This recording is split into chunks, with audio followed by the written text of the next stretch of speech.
Test, test, test, test. Test, test.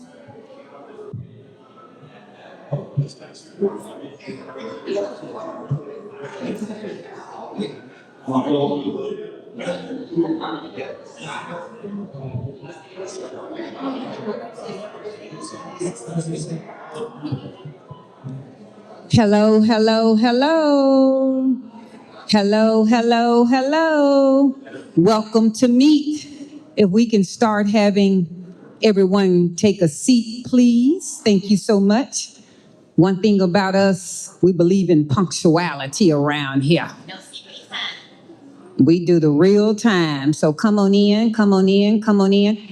We are not in a classroom setting. Feel free if you have to answer a phone call, go to the restroom, get a drink, clear your throat. Feel free to take care of that. We do ask that conversations across the tables and the chairs, please stay to a minimum. As you all know, we are recording this for future people who would like to be able to watch this later, but we also just want the speakers to be able to hear the question correctly. So please try to whisper and lower your voice. We don't want to have to send the ushers over to you and tap you on your shoulder. Yeah, we still got ushers. So welcome to Meet. My name is Cass Butler. My husband, I'm done. We are DemButlers, and you are part of the Butler Brigade. Thank you all so much for being here. Meet Mondays. Meet Mondays, the acronym itself stands for Music, Engagement, Experience, Togetherness. It is offered, so it's not just a MEET acronym. It's offered every fourth Mondays of the month, and it's going until we say it's going to stop. So if you are interested in attending or you know family and friends that will be here in Panama and would like to be a part of this free informational session, make sure that they're here every fourth Monday. Dub and I started our relocation journey back in 2023, going into 2024. So we have officially been here a little bit over 2 years now.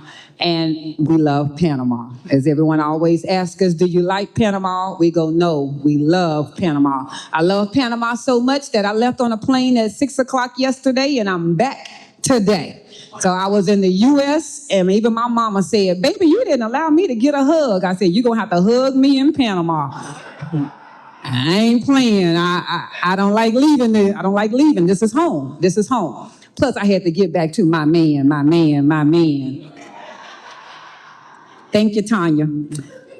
So, little housekeeping. This is Julian, but you're not at the rooftop. The rooftop goes one more level above. If you would like to see this beautiful skyline before you leave, I do ask that you go down to the double lights, go up the steps, and you got about a 360 view of Panama. Ladies, the restroom is also past the bar to the double lights that are on the podium. If you would like any beverages, alcoholic beverages or otherwise, order at the bar. If you would like any food, go sit at a table. Men's restroom is right here. We're going to begin this session with giving you a little bit of information about today's meeting, who the speakers are. We will allow them to introduce themselves. They will speak about certain questions that we have had sent over to us. And then at the end, about 6 o'clock, if something hasn't been answered that you have a question for, we will give you the mic and allow you to ask to the corresponding person or to the panel. The speakers do have areas of expertise. However, if they have additional information after someone has said something that they would like to add to it and give you another direction or a different view, they will do that as well. But we are going to allow all the speakers to be able to speak in regards to their subject matter. So, welcome to Meet Mondays. Thank you, guys. Thank you so much. A little advance information about next month's Meet Mondays. It is in regards to everything healthcare. So we have a Pacifica Salud representative, a Panama Clinic representative, a VA representative, and 3 different brokers for insurance, as well as Blue Cross Blue Shield of Panama. So if you have any questions about anything healthcare related, as well as we have 6 English-speaking doctors, everything from OBGYNs to optometrists to dental. So everybody in between. So that's your chance to build your repertoire and get your doctors connected and ask any questions directly to them. That will be August 24th, still right here at the Julian. Welcome. All right, so today... I want to run translation for Buenas tardes. Okay, thank you, babe. Go ahead, sound check, man. You're back over there. So the goal of this event is to educate future expats, retirees, investors, and current Panama residents about the realities of buying, renting, investing, and relocating in Panama. Each realtor is recognized as an expert in different areas of industry and will be asked questions specific to their area of experience and specialty. Guests are encouraged to ask questions during the question and answer time throughout the evening in a relaxed conversational atmosphere. Before I begin to introduce this wonderful panel, I would like to give them their flowers. I extended over 14 invitations to the realtors that are predominantly known in the Panama area. 14. Many of them provide information and postings in our real estate group. By the way, if you're not part of the Butler Brigade WhatsApp group and you need to join, there are different flyers located throughout this building and you feel free to scan it and join. Of those 14, these 3 were not only the quickest and the fastest to respond, they told me before I could send them information about who, what, when, where, and what time it would be, they said, you can count on me, I'm there. So I want to extend a heartfelt thank you, and we appreciate the fact that you're here to this panel. Because of 13 that if you're in the real estate group, they consistently post in that group, 10 said that they weren't coming. You can take that how you would like to take that. That's all I have to say. Everybody can read in between that. These 3 said they'll be here, and we appreciate that. We really do appreciate that. Thank you. So, mic is on. I'm going to allow each realtor to introduce themselves. We're going to start right here at the far end. Ladies first, beauty and brains. Everyone, have the floor. Go ahead. Thank you. Thank you, Cass. Thank you, everybody, for being here. Thank you, guys, for having me. My name is Sabrinna. I am the founder of Freedom Panama and the managing partner of Offshore Circle. We specialize sort of in everything real estate, relocation, and offshore structuring and offshore strategies. So there's a lot of companies, I won't lie. There's a lot of companies who are doing the whole real estate and relocate all in one place. And I think what really does make me different is the extensive relocation support that I provide. Your relocation journey, it does not end when you get the keys to your place, and it does not end when you get your visa. There are thousands of little things that you need to get sorted that don't happen until you land in Panama. Getting your driver's license, getting your health insurance, figuring out how you're going to get your pet here, all these little things that by then most realtors are out the door and on to their next client. I really want to make sure that you got that all sorted and you really don't have to go anywhere else, and that you truly fall in love with Panama before you make such a huge decision of purchasing real estate. It's probably the biggest investment you could ever make. and I want to make sure you love it here. So we spend a lot of time understanding what life is like in Panama, the different areas, before I ever even begin showing you property. Yeah. Thank you, Sabrina. So for those at the end of the meeting, you will get a chance to connect personally with any realtor or relocation specialist. So if you would like to gain their contact information, they are all located in the realtor WhatsApp group. But if you would like to directly communicate with them, feel free to connect with them at the end. So if you're looking for their contact information, social media or website, you will get a chance to get that at the end. Thank you. Thank you, Sabrina. Go ahead. Thank you. My name is Eric Edwards. And first of all, I'd like to thank the Butlers for having me here. And I want to say that I appreciate the information that you provide for the community at no cost. Thank you. There's a lot of people providing information, but most of them are charging, right? And to allow us to be here, and we didn't pay to be here because it would be worth it to pay to have access to the audience, right? And you're not asking for anything, and I appreciate that. Thank you very much. Thank you, Eric. All right.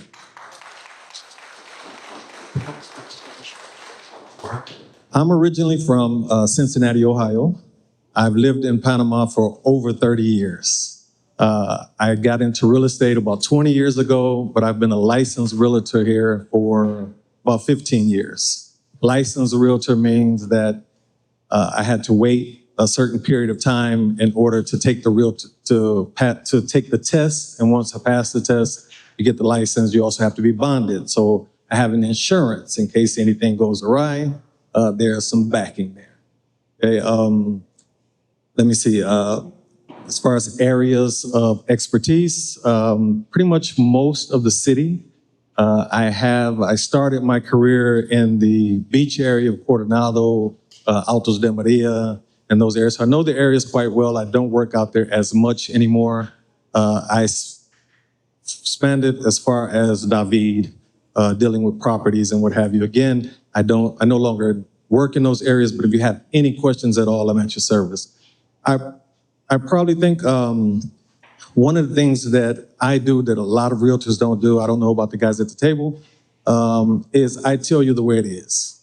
I'm not trying to make nickel and dime you, right? So I'm not going to sell you a dream. I'm going to tell you how it is. It's up to you whether you accept it or not, right? Because as Sabrinna mentioned, the important thing is that you're happy, right? We don't want to get you into something today, tomorrow you're not happy. All right, Panama is small. We're just a few degrees of separation from practically everybody in the country. So I don't want to stay bad with the people here, and I don't want to stay bad with you.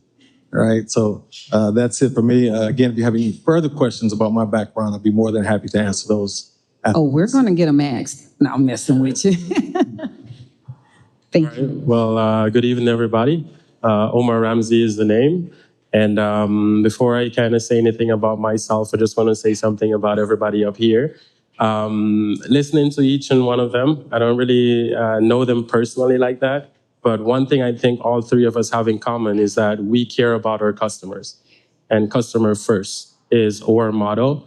For me personally, I kind of have a very strong relationship with most of my clients. I see them as family. I see them as that mom, that dad, that grandma. So for me personally, it's like me, it's helping an aunt out, helping my mom out, helping my dad out. So it's a little bit more personal for me.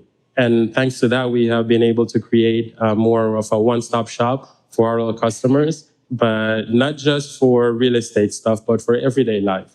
And we try to be there for all our customers and try to help them locate the right doctor, or if a client needs to go down to the tribunal and get their e-cedula, we have someone we can send with them as well to bridge the language barrier and everything. So those things are what matter the most to us. We try our best as well to kind of mediate with the tenant and the owner, or just in the sales process, and try our best to kind of advise you as to what the best practice is. A lot of times it's not easy because you're kind of used to a different process, right? But the biggest thing that we face, and I think all my peers can agree with this, is the cultural differences that we are facing in the market as well. Because in the US, they understand a lot of things are done very differently than we do it out here. And we have a fast and slow pace. out here as well. So it's fast for some things that for you guys it's not that serious. And what is urgent to you for us is like meh, right? So it's like we really have to figure out how we can bridge that gap. And that's one of the main things that I try to do for my clients as well and help them with that. So for us over here, we do a lot of real estate, boat sale. We help you buy properties. We help you sell the properties after when you're ready for that. We help you rent the properties as well. We help you translate the contract. We teach you all about the process as well, handhold you through every step of the way, from transferring the electricity into your name, the water, getting the cleaner as well, the chef, the driver, right, the doctor. I think you guys all know Dr. Duncan. I recommend that guy every day, all day. And I've been recommending him for 2 years. I just got to meet him last year as well. And my dad also goes to Dr. Duncan. So these are people that I use personally, and these are people that I think would help you guys as well. And everybody that we recommend are people that we believe that share the same values as we have, and we'll treat you the same way that we believe that you should be treated out here and be taken care of. When I started my business, I really didn't start it out to just make money. I mean, I take the money, but it's not about that. It was also about helping people that were in a lot of pickle, and a lot of owners and other brokers that were not so nice were taking advantage of these people because they didn't have, there was a language barrier, or they didn't just understand the process. Right? So a lot of people were being taken advantage of, and we had to step in basically and started helping these people. And nowadays we are very proud of what we've been doing. We're very proud of everybody we've been able to help. And we'll try our best to continue helping everybody that choose Panama for their next destination in life.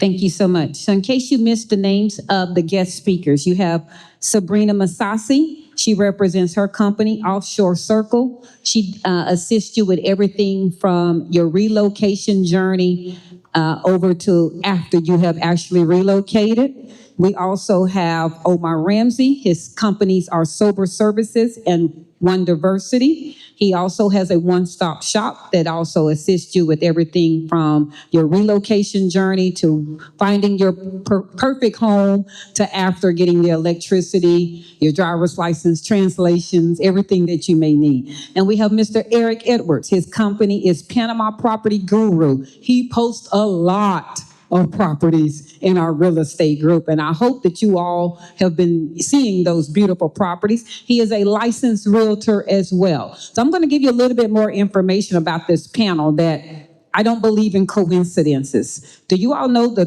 biggest 3 countries that are relocating to Panama? U.S., Canada, Jamaica. Guess where this panel is from? I don't believe in coincidences. You have Jamaica, that's Omar Ramsey. You have Eric, the U.S., and you have Sabrinna from Canada. Go ahead. Mike is there. My family's also from Belize. Belize. Thank you. I appreciate that. So, just letting you know, Cedric knows I don't believe in coincidences. I say everything happens for a reason. The panel that is up here is supposed to be up here. End of discussion. So right now we're going to start with some questions that were sent in the WhatsApp group, some questions that continually get asked on our 487 YouTube videos. Let me repeat that, 487 YouTube videos. And they were all free. So if you know not, it's because you choose to know not, because the information is available. So we're going to start off with Miss Sabrinna, if you don't mind, licensed realtor as well. So we're going to start with when should someone, or what should someone, I should say, accomplish before they ever even get on the airplane? Okay, this might be an unpopular opinion. I feel like my panel would agree, just because of the way in which you guys are talking earlier. It's tough love, and we don't sugarcoat things here. I think that before you ever board on the plane, you got to get your mindset in the right place. Okay. You need to come to Panama open-minded. You need to be adaptable, and you need to know that stuff here is not done like how you're used to in North America. And that doesn't mean it's bad. There's no good or bad, but it's different. And you have to understand that you need to adapt to Panama. You cannot expect Panama to adapt to you. I have conversations every day, and I'm sure we all do, with people who've come to Panama under certain expectations, and they're disappointed that things aren't a certain way, or that the bank is asking for my kidney to open an account, and why is this happening, and why is this way? And you know, sometimes the answer is that's how it's done here. And if you don't like it, then you're not going to be very happy. And I'm not saying it's easy. Like it's okay to accept the challenge, but just things you can do before you come is put yourself in uncomfortable situations, and ask yourself, am I somebody who likes change? Do I like a challenge? And figure out, if you don't, that's okay. It doesn't mean Panama's not right for you. Just do some exercises to get yourself already kind of set up before you come here, I think is something that's overlooked. It's easy to get really excited and focus on what visa am I going to get? Where am I going to live? Who do I know? I don't know what to do, but focus on what you can control. And all of those things will not only make it a much smoother transition for you, but it will make you nicer to be around as well. And you'll actually enjoy it. So that's, I think, one thing I would say. Thank you. So if I can hear that correctly, that was get your mindset right. Yeah, get your mind. Make sure your mind is ready for Panama before anything else. I appreciate it. All right. Eric is one of the licensed realtors on the panel. I'm going to hit you with a double one. First off, what is a licensed realtor in Panama? Second, how can one distinguish a licensed realtor in Panama, meaning elaborating the PN or PJ number? And third, why should one hire a licensed realtor in Panama? So, Great question. Thank you. I'm going to start with what is a licensed realtor? What is a licensed realtor? A licensed realtor is someone, as I mentioned before, who has passed the exam that the government sets. And once you pass the exam, you have to have insurance. That's pretty much it. As an individual, you get a PN number, which means persona natural, natural person, so to speak. PG is for companies, and that is persona jurídica, which is like, it's a company, right? Corporations have the same rights as individuals. So in that case, a corporation can have a license, generally means that the president of the corporation is a licensed realtor. They can have other realtors work under them. All right. Why should you have a licensed realtor? Why should you work with a licensed realtor?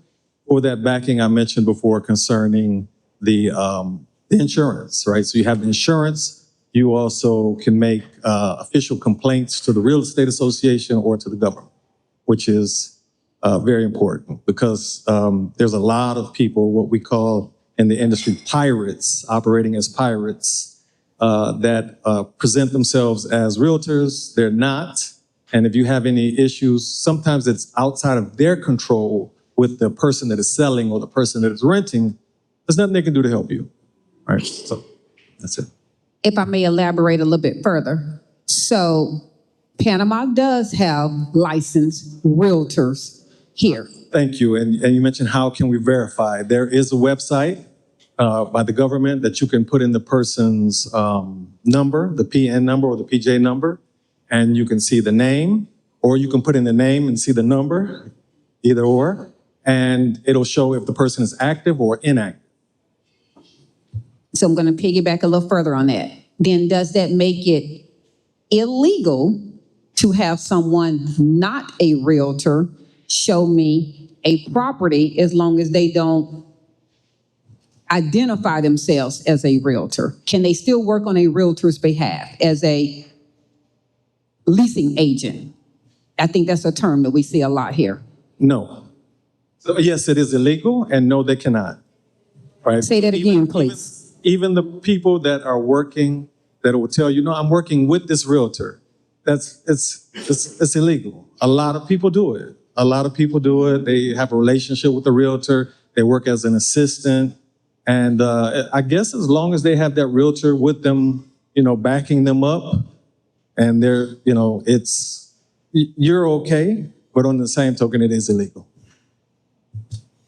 Illegal to show or illegal to do the business? That's what I guess I'm trying to say. Is it illegal for the person to be showing you the property, or is it illegal for you to be conducting business? Like signing leases on the behalf of the owner, that type of thing? Go ahead. Yeah. Well, when you say signing leases on behalf of someone, no one should be signing the leases on behalf of anyone unless they have a power of attorney.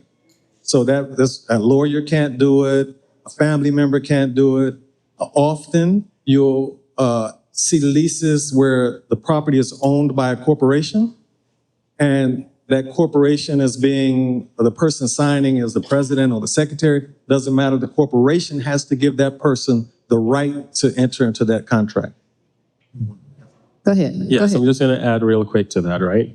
So here in Panama as well, we have this figure called broker assistant, or sometimes we just refer to them as agents, right? So this is someone that is able to show the property, but they can negotiate on your behalf, right? That's just the small distinction as well. So yes, they are a little bit of agents in Panama, right? But just a slight distinction is that their capacity can go as far as showing you the property, and that's it, right? The licensed professional is the one that needs to basically close the deal, if that makes sense, right? And does that only pertain to rentals or as well as buyer? Both. Does it both? So for instance, Sober Services is a brokerage company. Correct. Can you expand on that a little bit different, since Eric has expanded on in regards to a real estate license? Right. What is the difference with a brokerage service, and can you have people working on your behalf? So it's the same thing, basically. It's just a difference in term. That's all. Okay.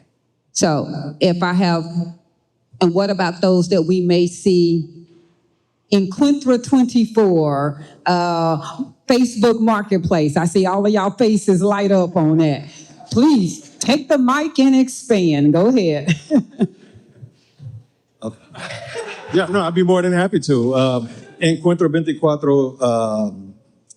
Compre Aquile, any of the websites that you see, they're very interesting. Facebook Marketplace, don't even go there. It's very interesting because anybody can put up a property. Anybody can say that there's somebody. There's no one on the back end verifying information. Pause right there. I personally know what they mean by verify, but can you expand to the person who may not have they don't know the services that you all provide? If I was to send anyone on this panel, 1, 2, 3, 4 penthouse, what is it that you're verifying when I send you that link on Facebook Marketplace? Can you go elaborate on your service? So I have clients that find places on Facebook Marketplace or Encuentro 24. They'll send me this, I'm interested in this. The first thing I say, well, listen, don't get your hopes too high, because there's a lot of clickbait. Clickbait runs rampant in Panama. And so first thing I do is I contact the broker. I contact the number and, find out if it's available. And then when they find out that I'm a broker, they'll often, oh, no, that's not available, or, yeah. Eric, pause there for a moment. Why is it that a lot of owners don't want to work with the broker? Well, okay, so I'm not sure if there's a lot of owners that don't want to work with brokers. There are owners who don't want to have exclusivity with the broker, right? Why is that?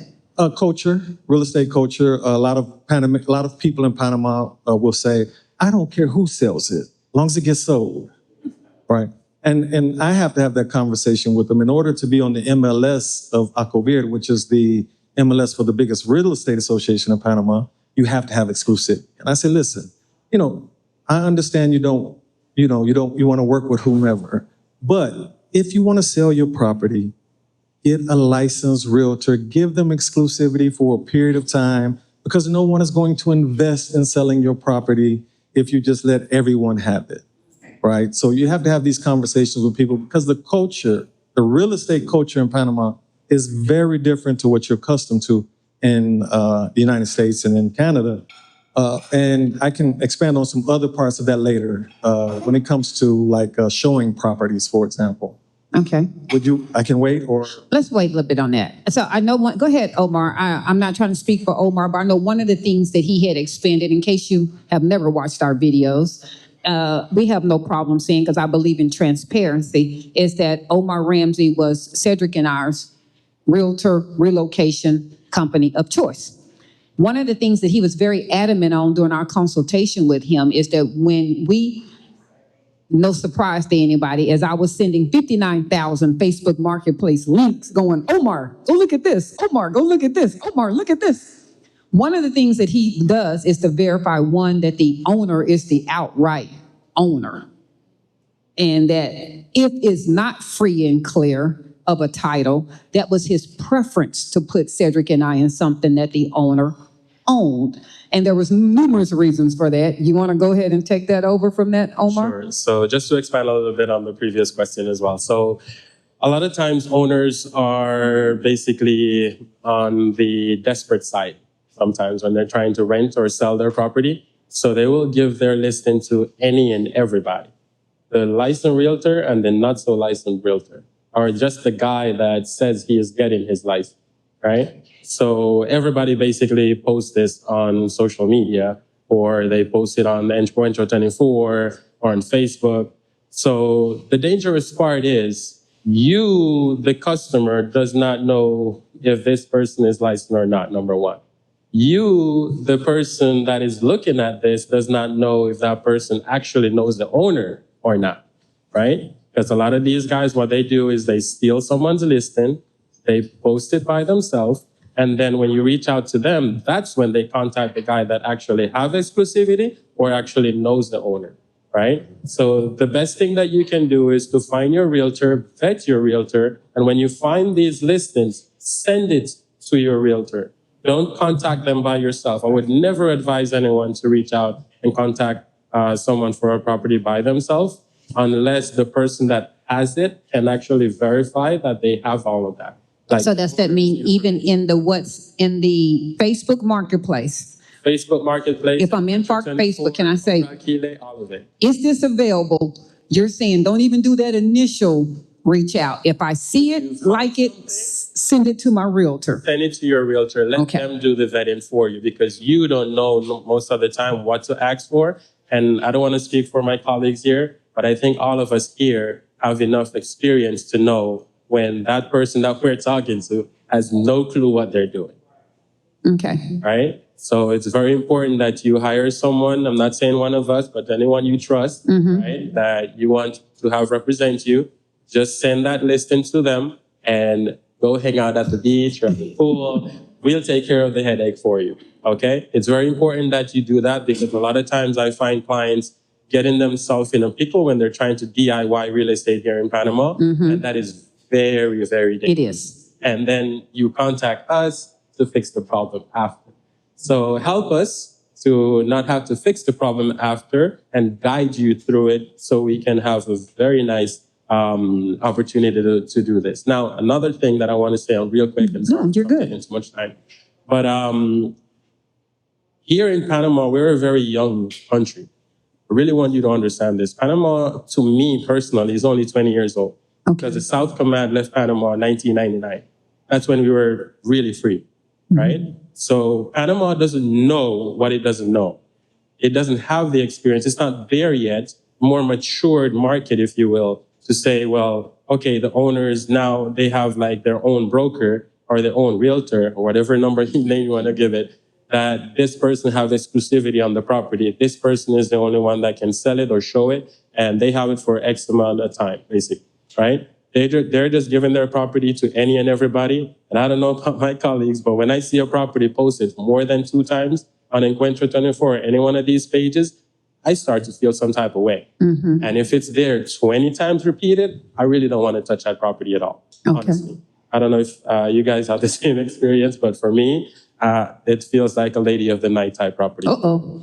Sorry for my language. Okay. No, that's good. No, you're good. So I'm going to piggyback on one of the statements that you just said, Eric, and I appreciate you sharing it. It got me thinking. You said that a lot of owners or the owners realtor do not want to deal with another realtor or a broker. They want to talk directly to the customer or client themselves. Ironically, Cedric and I just dealt with this at our new move. Fell in love with the property, loved the property, and the owner's realtor basically said to Omar, I don't want to talk to you, I want to talk to Cass directly. For whatever reason, she was under the impression that I was going to be easier than talking to Omar. I don't know where she got that from. She quickly started talking to Omar. No, she really did. But what if I fall in love with a place and they really do kick back and say, I only want to talk directly to the clients? Do I continue speaking to said person? Does my realtor still help me in the background?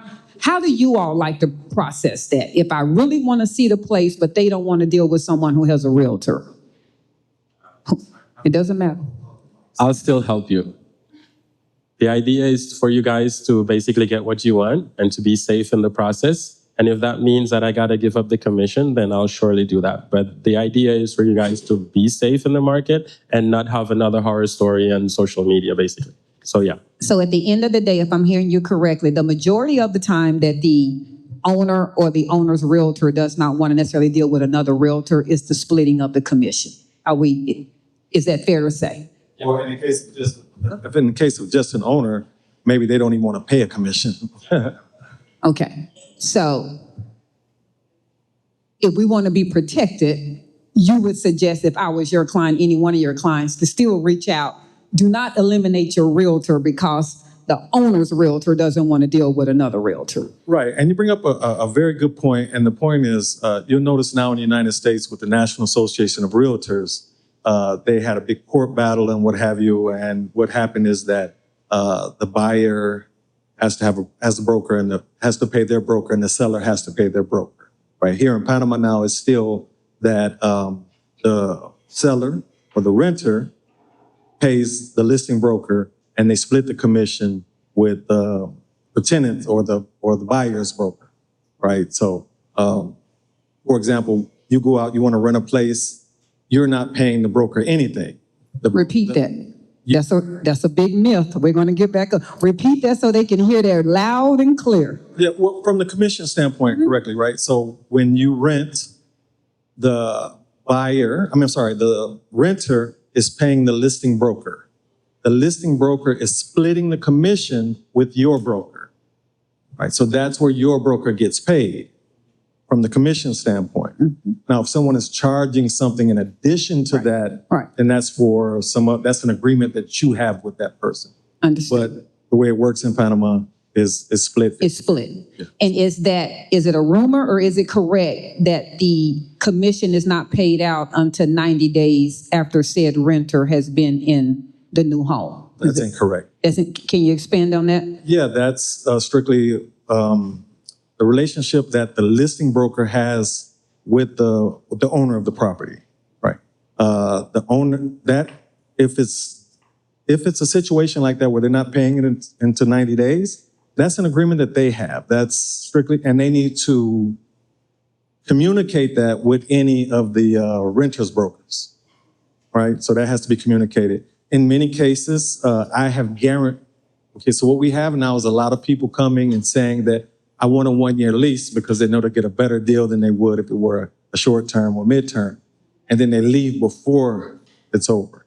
And the owner is looking at the realtor, the realtors, like, hey, what happened? I paid you a commission. These people didn't stay for a year. So in many cases, in my case, I should say, I guarantee for 6 months. If you leave before those 6 months, I give the commission back. Wow. But that's in my case. Wow. Did y'all hear that? So, no, I would like all of y'all to actually talk on that one. So as everybody knows that a lot of people come to Panama with big dreams and visions, but they get here and they sign 1 year, 2 year, 3 year, 4 year leases, whatever. And because they feel like I'm not obligated to stay here, they leave. And they leave without notice and they leave without fulfilling the lease. And that puts the realtor, the brokers, in a predicament as far as being able to rent after you. It really does. And so what Eric was just saying, that what his company does, he guarantees that that renter is going to be there for 6 months. And if they're not there for 6 months, he gives his commission back. But I also want to speak on behalf in regards to us as the immigrant side. You know, there's a reason that your cedula, your passport is attached to that lease. And one of the things that Cedric and I continue to say on behalf of the Butler Brigade is let's leave the foolishness that we used to do in the U.S. in the U.S. And that means fulfill our obligations. That means do not have these realtors and relocation companies going out and vetting on our behalf, letting owners give up $300,000, $400,000, $500,000, $600,000 properties for us to stay in, and you look at it as 2 months later, I'm just going to leave. Go through the proper channels and do it correctly. Cedric and I ended our lease early, but we went through the proper channels. We still gave a 60-day notice. We forfeited our deposit. That was part of it. And we put another tenant in the home that we left before the rent was even due. Leave on a good accord so that your realtor who is representing you can also speak on our behalf in the future, and they can also, the owners don't have a bad taste. It's going to get to the point that a lot of Panamanian owners are going to say, I don't want to rent my property to anybody from the U.S. Anybody. He was just about to say that. So, just to clarify, and maybe you didn't get that part when he was talking about who pays us. You guys, when you're renting, basically, first month on deposit is what you pay, right?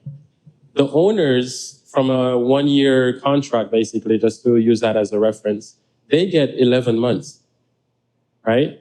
We get that first month as our compensation, right? And then they keep the deposit so they can use that as a security deposit for the Can you bring the mic up, please? lease, basically, sorry.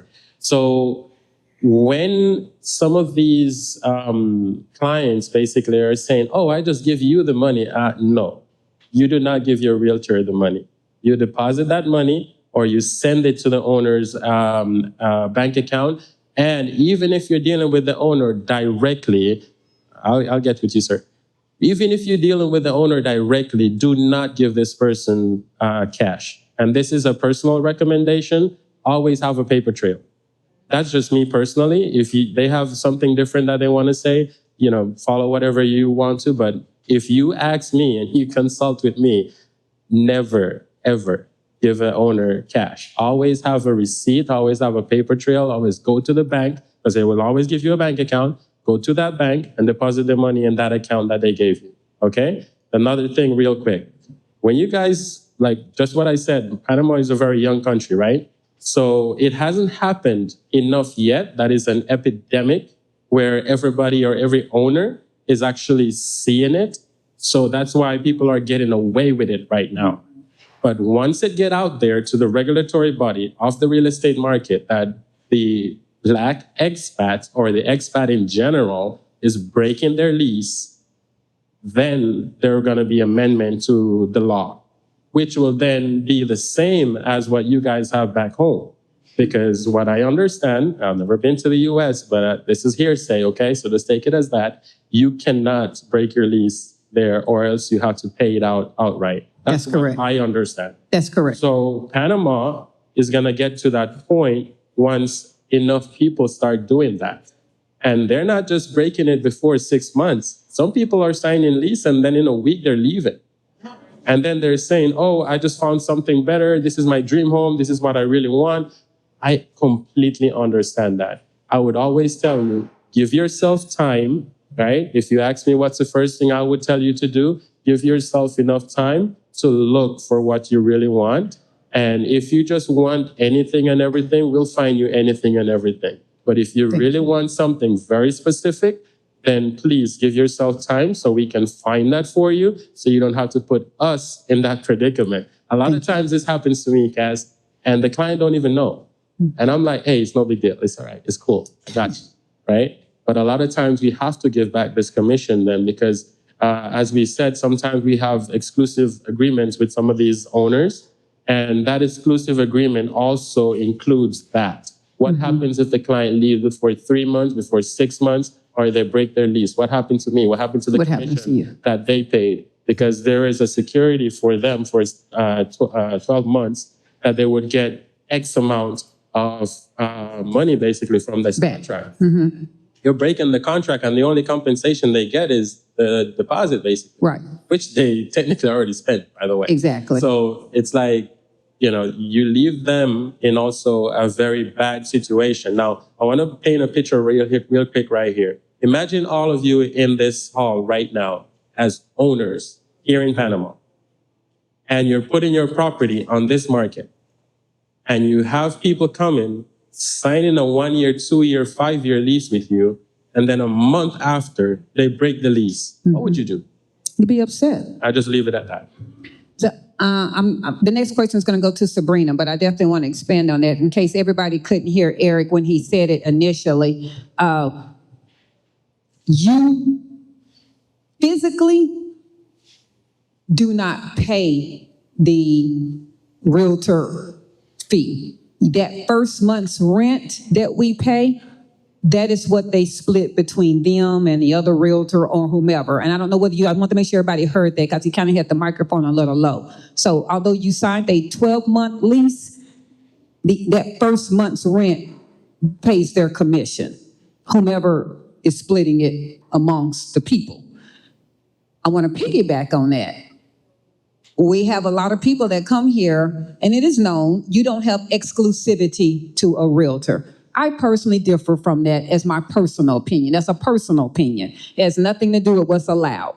I say that because if Omar shows me 10 properties, Eric shows me 8 properties, Sabrinna shows me 1, and I booked the one that Sabrinna showed me, Eric and Omar wasted their time with me.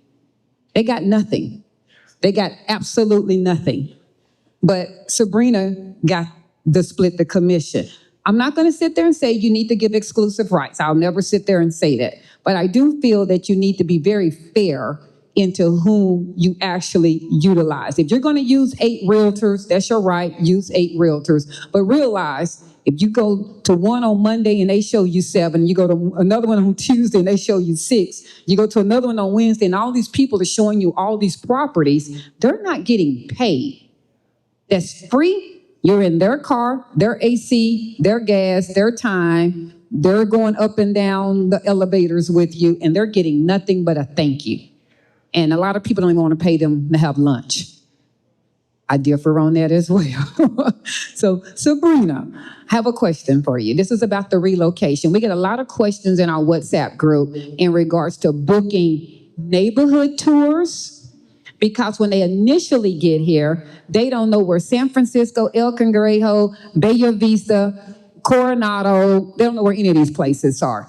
Since you also start with the relocation process, does your company offer neighborhood tours? And for the person who's back in the US or Canada that has no idea how Panama is laid out, how would you assist them in knowing what neighborhoods to even start with? Yeah, for sure. So we do, and I think a lot of people will do this willingly. For a long time, I did it for free. I would spend 5 hours in the car driving around Panama City to show you every single neighborhood, tell you what the rental is in this area versus that area. Now it is something I charge for because I started to value my time more. Thank you. However, yes, it is definitely something I do. I will pick you up from the airport even and drop you to your hotel. We'll pick a day that works. And I will go as far as even to the beaches area as a separate sort of next day type of tour. But there is so much to see. And Panama is so small, right? But you'd be surprised. There are so many different neighborhoods, different lifestyles. There's something for everybody, for every lifestyle, every budget. But you really understand when you get here quickly how much there is to Panama. Do you want me to touch on different neighborhoods? Or? Well, I was going to go a little bit further than that. I'm going to pause. Do all 3 businesses, as far as you all at the panel, do you pretty much stop at the Panama City area? So are we Brisas del Gulf? Are we Aralahan? I mean, how far out does your business extend? Can I book you for Bocas del Toro? So I will do I do relocation tours that go as far as Boquete, but in terms of what I work in the real estate market, I typically won't go further than Rio Hato, just because it's not my expertise. What's happening 5 hours from here, but yeah, Panama City to about 2 hours west, yeah, of Panama City is what I focus on. Eric? Yeah, I work predominantly in Panama City. I will do the beach area for sales. I won't do the beach area for rentals. I will actually do any area in the country for sales. If the juice is Eric worth say, I don't squeeze. pass over no money. If you're buying. And as I mentioned before, I know it's very difficult to find. There's only a couple of areas in Panama that I'm not familiar with, and I'm talking about the country. That's why I can do that. But again, it has to be worth it for me. If not, I prefer to just stay here in the city. Eric, hold on, but before I go to Omar, and I didn't tell you I was going to ask you this question. Are you a licensed realtor in the U.S. as well? If I have a property in the U.S. that need to be sold, can you assist me with that? I am a member of NAR, the National Associations of Realtors in the United States. I'm not a licensed realtor in the United States. And the reason that I mention that is because I do have connections with a lot of people, a lot of realtors in the United States, that if it's a city that I do have contacts in, I can put you in touch with someone there. But I don't operate in the United States. If I need to sell my home in the U.S. so that I can have capital to buy something that I want in Panama, is that a process? Is that allowed here in Panama to show that I have capital, I have money coming from the U.S. to buy another property in Panama? Does the transaction have to be complete first? Help me understand. I'm not. I have a home in the U.S. that I'm selling. I'm going to get $500,000. I don't know, I'm just making this up. You don't have the money yet. I don't have the money yet, but I want to buy a $300,000 property here in Panama. Right. Is that allowed, or does the money have to clear first before I can buy that property? Yeah, I would advise you to let the money clear first, because if not, whatever down payments you've made locally, you could potentially lose. So yeah, that's the advice would be to wait till that money clears. Okay. Yeah. Omar, what areas do you all service? Go ahead. So we mainly work in Panama City, but we will go as far as San Carlos for both sale and rent. I do have colleagues in other areas of the country that I work with. So these are people that we have vetted personally. They share the vision of our company. And I know that if I send you with this person, you would have the same experience as if I was attending to you personally. So then we have people in Chiriquí, we have people in, Cologne even. I don't go to Cologne for properties. I sell islands in Cologne. That's it. You sell islands? Islands, yeah. Okay. So all right. if anybody wants their own private island, feel free to contact. Okay. I wanted to make sure I heard that correctly. Islands, okay. Right? Baby? But Islands. Is The way our checking account worked out. okay. Is everybody bilingual? It's not a requirement. I'm just asking. Is everybody bilingual? Does everybody speak fluent English and Spanish on the panel, or a little bit? yeah, you're bilingual. Yeah, so I think, yeah. Okay. But, we do have neighborhood tours in our company. We do charge for this.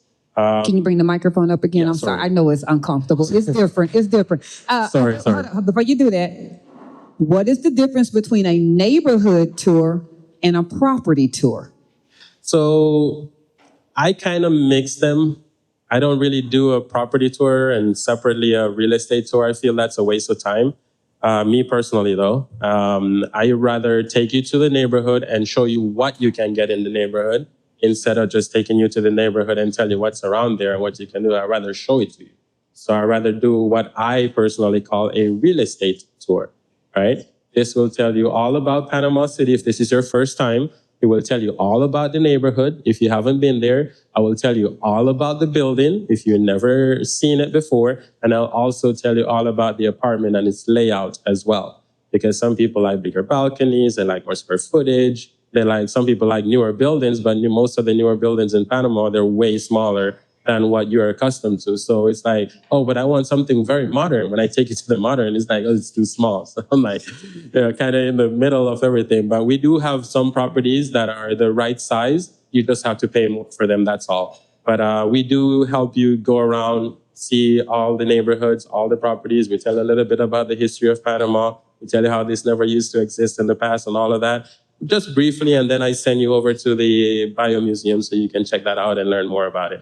Okay. Go ahead. Yeah, allow me to touch base Please. on the tour thing. I'm not a tour guide. What I will do, because and I see this a little different than Omar. So what I would do is I charge a fee to give you. Eric, I want this to be very clear to everybody on the panel, because there's a rumor, there's a rumor that realtors are charging these tour fees. And if I'm hearing you correctly, Sabrina, you charge a tour fee.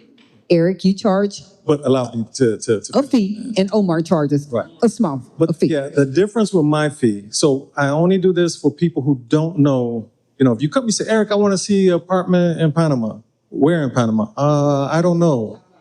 Well, okay, let's do this. Let me show you the city. Let me explain to you the different areas. You can see the walkability. You can see the restaurants, the grocery stores, and the hospitals and all this thing. I do a complete tour of the city, explaining many of the things that Omar mentioned. The difference might be that I refund that if you rent or buy. If you rent. I refund it. So it's just in case you don't, then I It's for your time. my time. It's for your time. And gas prices are pretty And the gas prices. I know, I agree. I mean, the irony is this room full of wonderful people, we understand that to book someone's time has a fee. You have their time. So I do not want you all to feel like we're questioning the fact that you have a fee. The funny thing is that most of us are the ones that's defending the fact that you have a fee, because there is an impression, definitely those of us from the U.S., that the realtors are going to drive you around, take you in and out, take you up and down stairs, and it's just on a, thank you so much, Susie. It was great spending 9 hours with you today, and you leave, and there's nothing obligated to that. So that's... So for us at Sovereign Service and One Diversity, when we charge a fee, this is not just to see properties, okay? I want to be very specific with this. We have a whole service, basically, that we provide to you. This is more like a package, if you will, that starts with showing you properties and neighborhoods, okay? But after you've rented, then the translation of the contract, notarizing this, because we pay for the notarizing of the contract, just so you know. A lot of people don't know that, but we have to pay for this, yeah? We also help you with the electricity. We help you with the water if that needs to be done. We help you also set up the internet as well. Again, if you need Movers. movers, yeah. If you need like a doctor, you know, these are some of the clients, okay? But if you, anything you need, basically we help you with that, and we also try to stay with you, because a lot of times when you're renting a property, there are situations that basically come up, whether it's with the building or the owner or the property itself, and you have no clue what to do.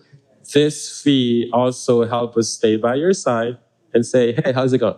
All right. And also when, things get rough, we are also there say, hey, we'll take care of this for you. So that's the idea. A lot of them can basically prove me wrong if they will, but our job basically stops, or at least in my view, when I get the contract notarized and hand that over to you. Legally, I'm done. Correct. Okay? I don't need to do all of that extra thing because I didn't get my license. You didn't get finance, yeah. I get it to rent a property, and as I rent you a property, I'm done. But a lot of times, again, as I mentioned, I try to help my clients, right? Then this fee also covers that additional service that we are providing to you guys as well by helping you set up all of this, because I am sure if I ask you guys, like the newcomers, where do you change your electricity and how is the process? A lot of you don't know. Right. You go to ChatGPT as well and try to ChatGPT everything. Let me tell you one thing about Panama. Not all the information that is accurate is online. Correct. So if you're asking ChatGPT, what is it pulling from? Old information.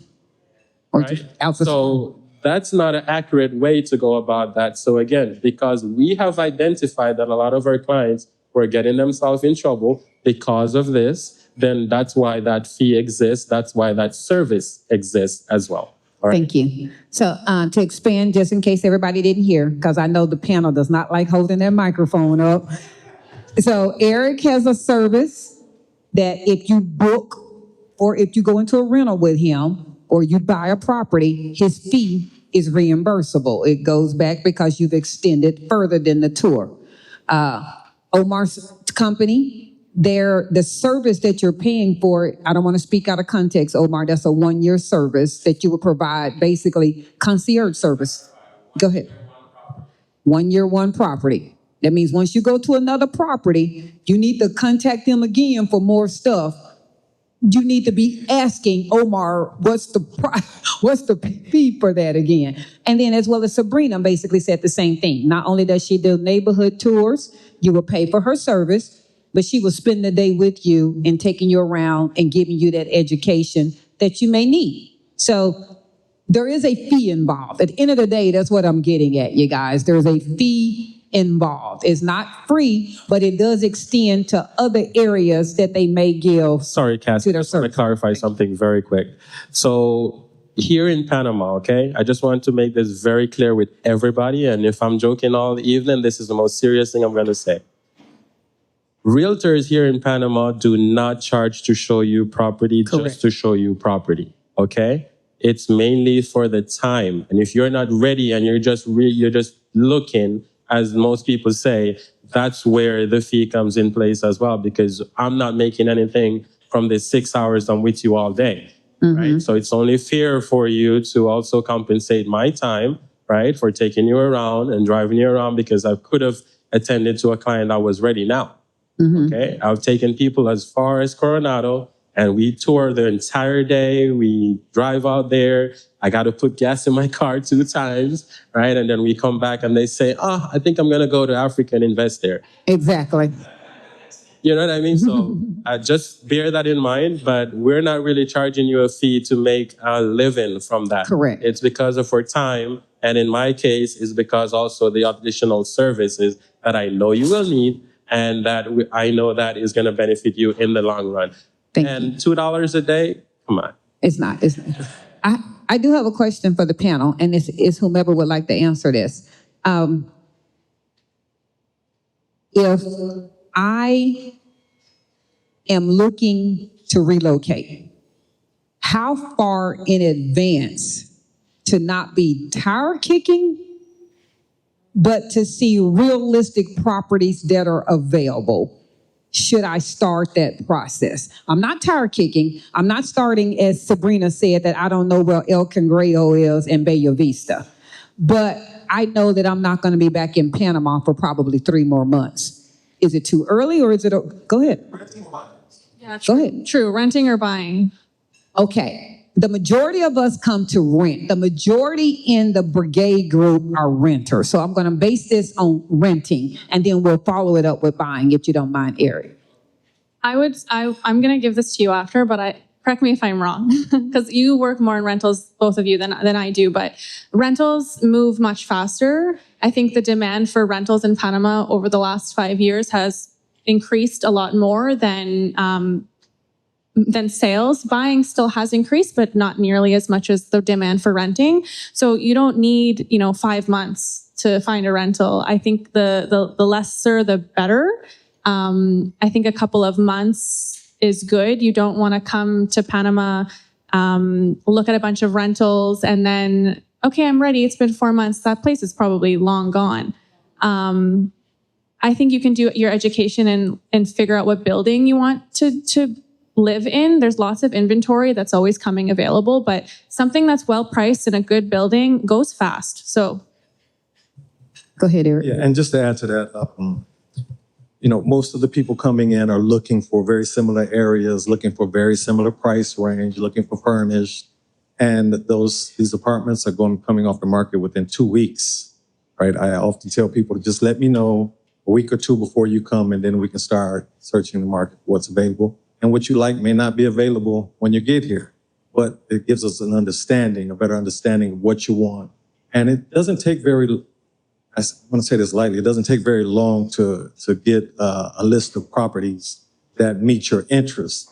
And if I could just touch on something real quick that's related to the previous question and some of the other things that we talked about in the past.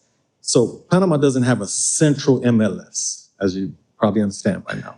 So in order for one of us to find a property for you, we have to comb through all of the listings online.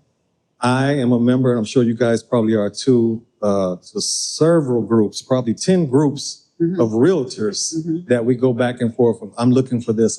I can come to a WhatsApp chat right now where I'm looking for, right? So you have all of this going on. It may take me half a day just to find properties to show you within the next couple of days because of the process that's taken. And it takes time to show someone a property because we don't have that central MLS where we can get a lockbox or we can get a code to go show you a property. We don't have the open houses like you see in the United States. The culture here is just very different, which requires more work on our side. I'm glad you said that. Whomever would like to expand on that as well. It is a big misconception for those of us that come from the US of A. They see these beautiful high rises and they think apartments. And I realize that that's a term that we use loosely in the US of A. But in actuality, these beautiful homes are really condos. By that, I only mean there is not a front desk clerk, the leasing agent, that I can walk into this condo, put down my driver's license and say, hey, Miss Susie, show me model A. And she's just going to take me up to model A. So a huge misconception from those of us that's come from the USA is that I don't necessarily need your services because if I like that tower over there across the street, I can just go in there to the front desk and someone at the front desk is going to show me a model. Can you expand on that myth as to how that's wrong or right to us that come from the US of A? Anyone or? Anyone, whoever wants to take it. All right. So, again, I think all of us can agree. This is a lot of, sorry, Kath. Okay, that's okay. This is a lot of cultural differences, again, as I mentioned at the beginning. I think that is the number one thing with expats nowadays. And once you start understanding culture, and Panamanian culture at that, and you start reflecting on your own culture, the US culture as well, you will start to see things that you didn't even know was a thing and is different because you're just so used to it being that way. So when you come out here and we tell you, yeah, you can't just go to the building and talk to the security guard and get to see 20 properties in the building, you're like, why not? Right? Well, we don't do it that way out here, unfortunately. If you want to see a property, you got to get someone to show you the property. The reason being, as Cass was explaining, is that these are condo buildings. What is the difference in condo and apartment, Omar? Well, an apartment building is the administration of the building owns the building. They own every single apartment in there. So therefore, it's their responsibility, both the building and each unit in the building. So if you want an apartment there, you can just go, as Kaz was saying, to the front desk, you put your driver's license or your scheduler down, and you tell the person you want to see properties there, and they'll show you everything in their building that is available. Do traditional apartments exist in Panama? Say again? Do traditional apartments exist in Panama? Apartment buildings? Apartment buildings. Negative, not that I know. So we can stop looking for that. That's what you're saying. Not that I know of. Go ahead, Eric. They're older buildings. Okay, Yeah. thank you. I mean, when I say that, I mean, it's not something I would recommend to you. Understood. Now, when it comes to a condo building, see that little pretty building right there? That building have a closer to like 180 units in there. Okay. Right? All of those properties are probably owned by 180 different people. Probably. Someone might have 5 units, someone might have 10, but there are 180 different properties that are treated differently. And they might be priced differently as well. So right? are you saying it is possible that somebody is on the 30th floor that is asking for one price and somebody on the 15th floor is asking for another? Uh-huh. Oh, wow. Because one guy's taste is very different from the other. So some of these properties, you walk in them and you're like, oh my God, like, what is this, right? Like, there's mold in the property, it's dirty, there's cat hair all over the place, like, it's crazy, right? And then you go to another one and it's immaculate. You had that experience? But you go to another property in the same building, same floor maybe, the one right next door to it, and it's completely different, right? the main thing is that owner, basically, they might have more money than the other guy, or they're more organized or clean, or they take better care of their property, right? So it's a whole different thing. So some people, they tell me, oh, I don't like that building because the apartments there are XYZ. Like, have you seen them all? You haven't seen them all. They're different owners, right? So all the units in the building, they look different. Your experience with one owner will be very different from the other guy, right? Even if it's the same building. So it's very important to learn the distinction and understand that one owner is not going to be exactly the same as the other guy. His situation might be that he just got divorced and they need to sell the property or just rent it. Or they're empty nesters and the property is just too big and that's why I got it out there. Or I'm still suffering from job loss due to COVID and I can't get my feet on together. So I need to move out of the city and rent this joint here. And this is going to be what is going to sustain me for the next couple months or years, right? So I have to rent it. Now, that doesn't mean that this person is automatically a real estate investor, or it doesn't make this person a professional renter, or it doesn't make this person automatically know how to take care of a property because maybe it was a nanny that was taking care of the property. Right. Or was it a helper that was taking care of the property? Or the husband did all the work, or the wife did all the work. So they don't know what they don't know. So that's why we as brokers as well, and I can probably speak for all of them, where we are advisors to you, but we are also advisors to some of these owners because they have no clue what they're doing sometimes, What they're doing. right? And we have to let them know, hey, I hear you, but that is not legal.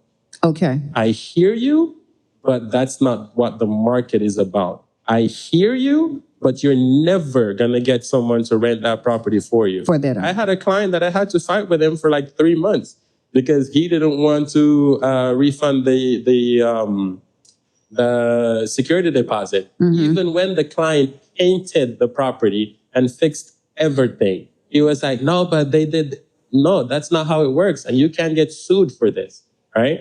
So that's one thing. And then another thing as well is some of these owners, let's say in that building right there, some people are even charging $2,000 for rent. And then some people are charging $900 for rent, right? It's too much. But when is too much, too much? If we're It's up to you. The first floor is for $900 and it's looking on this side. So you're basically looking at the construction and there's no furniture in the property and there's no appliances there. And you made a deal with the owner to pay him $900 a month for that unit. And that's one thing. But if you saw the one on the 49th floor, it's in the corner, the guy just ripped everything out of there and renovated it so beautifully, like state of the art finishing and everything. And he got like the IKEA bed or bow concept or whatever you would think is the most expensive furniture. And, you know, he's like, you know, the best person ever. The Wi-Fi is included, right? He takes care of the AC maintenance and he's asking for $2,000. There's a difference. That's a deal. Right. Right? So it doesn't matter if you're looking at the one for 900 and comparing it to this, because that's not really apple to apple. Correct. Right? So that's just my 2 cents on that as well, is that every deal that I personally deal with is very different. Maybe the process is the same where there is a deposit and there's a first month and there's a contract and it gets notarized. Maybe that part, yes. But the deal itself is very different. The owner itself is very different. The property itself is very different. It requires different things, right? So just keep that in mind as well. And don't expect Cass's experience to be your experience. Exactly. Don't expect someone else's experience on YouTube to be your experience. One day a client told me, but that's the expat experience. No, it's not. What is the expat experience? What are you talking about? Like, that's not a thing, right? So just bear in mind that every deal is supposed to be different. It's supposed to be. It's not supposed to look just like the other guy's deal. You can get a similar property, but everything in the process is going to be different because you're talking to a different person, a different owner, a different property. And Eric, I have a couple of questions for you in regards to buying. Please, Add go ahead. something to it that's Please. important to what he said. And Please. it's the same thing for when you start the rental process. What people always ask, what do I need? What do I And need? because every apartment, every condo is different. Owners ask for different things. The basics is going to be your ID and your proof of income. Okay, pause there, because I was actually getting ready to ask that. Ooh, you're telepathic. Why, for those of us that come from the U.S. of A., and I know you come from Sin City, you already know this, we protect that driver's license and that social security card and our mother's maiden name like it's the death of life. And all of a sudden we come to Panama and your immigration attorney and your real estate advisor are all asking for 3 months bank statements, your passport copy. Why do you all need that? Why does this owner need to know how much money I have in the bank? Why? He needs to understand that you can afford to live there. He needs to do what? He needs to understand that you can afford to live there. That I can afford to live here. Yes. So at that point, if I produce something, let's say social security letter, where I'm making $1,100 a month social security. Right. But realistically, I have a VA retirement letter that I'm making $6,000 a month. But I'm trying to rent a place that's $3,000 a month. Yeah. But because I only presented my $1,100 social security letter to the immigration attorney, why does this owner need to see that I really have more money than what I have, but I only presented the lease letter? That really hurt me in the end when it comes to getting property. Yeah. If you don't show that you can afford to live there, I'm not renting to you. I'm not renting to you. This is not going to happen. You need to show that you can afford, and not just, like you said, if it's a $3,000 a month apartment, you can't bring me a letter showing $3,200 because how are you going to live, right? So they want to see that you have the ability to live here without problems, that you can pay the rent. Well, I understand it. So one of the things that Cedric and I continually push forward in the group, and I'm not saying everybody that's here is part of the Butler Brigade, but one of the things that we say is, if you're doing the pensionata visa, present your highest monthly letter. Because not only, however that happens to be, for some people that are sitting here, they have 2 and 3 different monthly incomes that they can produce. They're a veteran. They might be disabled, they might be retired, they might be military. However, they see that $1,000 to get the pensionata visa, and they go, bam, I got that right here. But they don't realize that that will affect you when it comes to property. When it comes to property, you want to show the highest amount that you have, especially if it's over the amount of monthly income that you bring in. If you're looking for a $3,000 a month place, but you're showing $1,000 a month deposit, that owner may not want to rent to you since there's not necessarily an application policy. There's not an application, but there's a vouching policy. Is that fair? So I think those are 2 different things, and guys, correct me if I'm wrong again. When it comes to presenting your information to immigration, they require up to $1,000 or $1,100 or $1,200, right? But that's immigration. Correct. Okay? That's one thing. That's very different from the property. Because you're not just going to go to immigration with those documents and then send that to me as well, telling me that that's what you presented to immigration. That's not the same case when you're trying to rent a $3,000 property. If you want a $3,000 property, then show me $6,000 in income minimum. I'm going to pause there. Yeah. And only because someone just asked me in the audience. Yeah. She basically said, and this is where I know the confusion is coming from. Her exact statement was, but I've already been vetted from immigration. That you make $1,000. That you make $1,000. You're looking for a $3,000 place. There you go. So let me finish that one. One second. Not you. So it's simple, right? Think of it as 2 separate things. The owner has nothing to do with immigration. The owner has to do with their property. That's their jurisdiction, right? So if the owner has a property listed for $3,000 and you have an income of $6,000, let's see that. And if the owner says, well, by the time they get to, kind of pay for the property, and then they got 2 small kids and both of them are in school, and then they have to pay for electricity and this and that, I don't really think the $6,000 is going to cut it. Do they have more? And sometimes that's the case. So a lot of times I normally tell my clients, if you're going to rent a property, at least have double the amount of what you're trying Have to put double. down at minimum, right? Because a lot of these owners, they want to make sure that you are stable.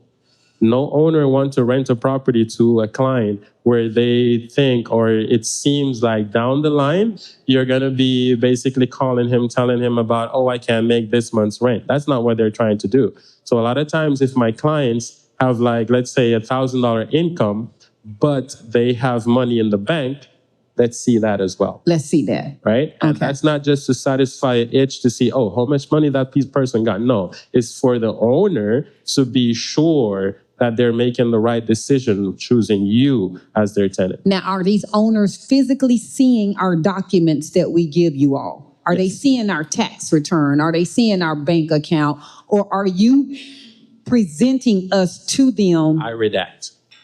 Say it again. I redact. You redact. I keep it at a need-to-know basis. And Eric, when it comes to buying a property, can you give us information? Because everybody's not here that's renting. What is required to buy a property in Panama? And what is it about this? It needs to be paid off before I'm 70 years old.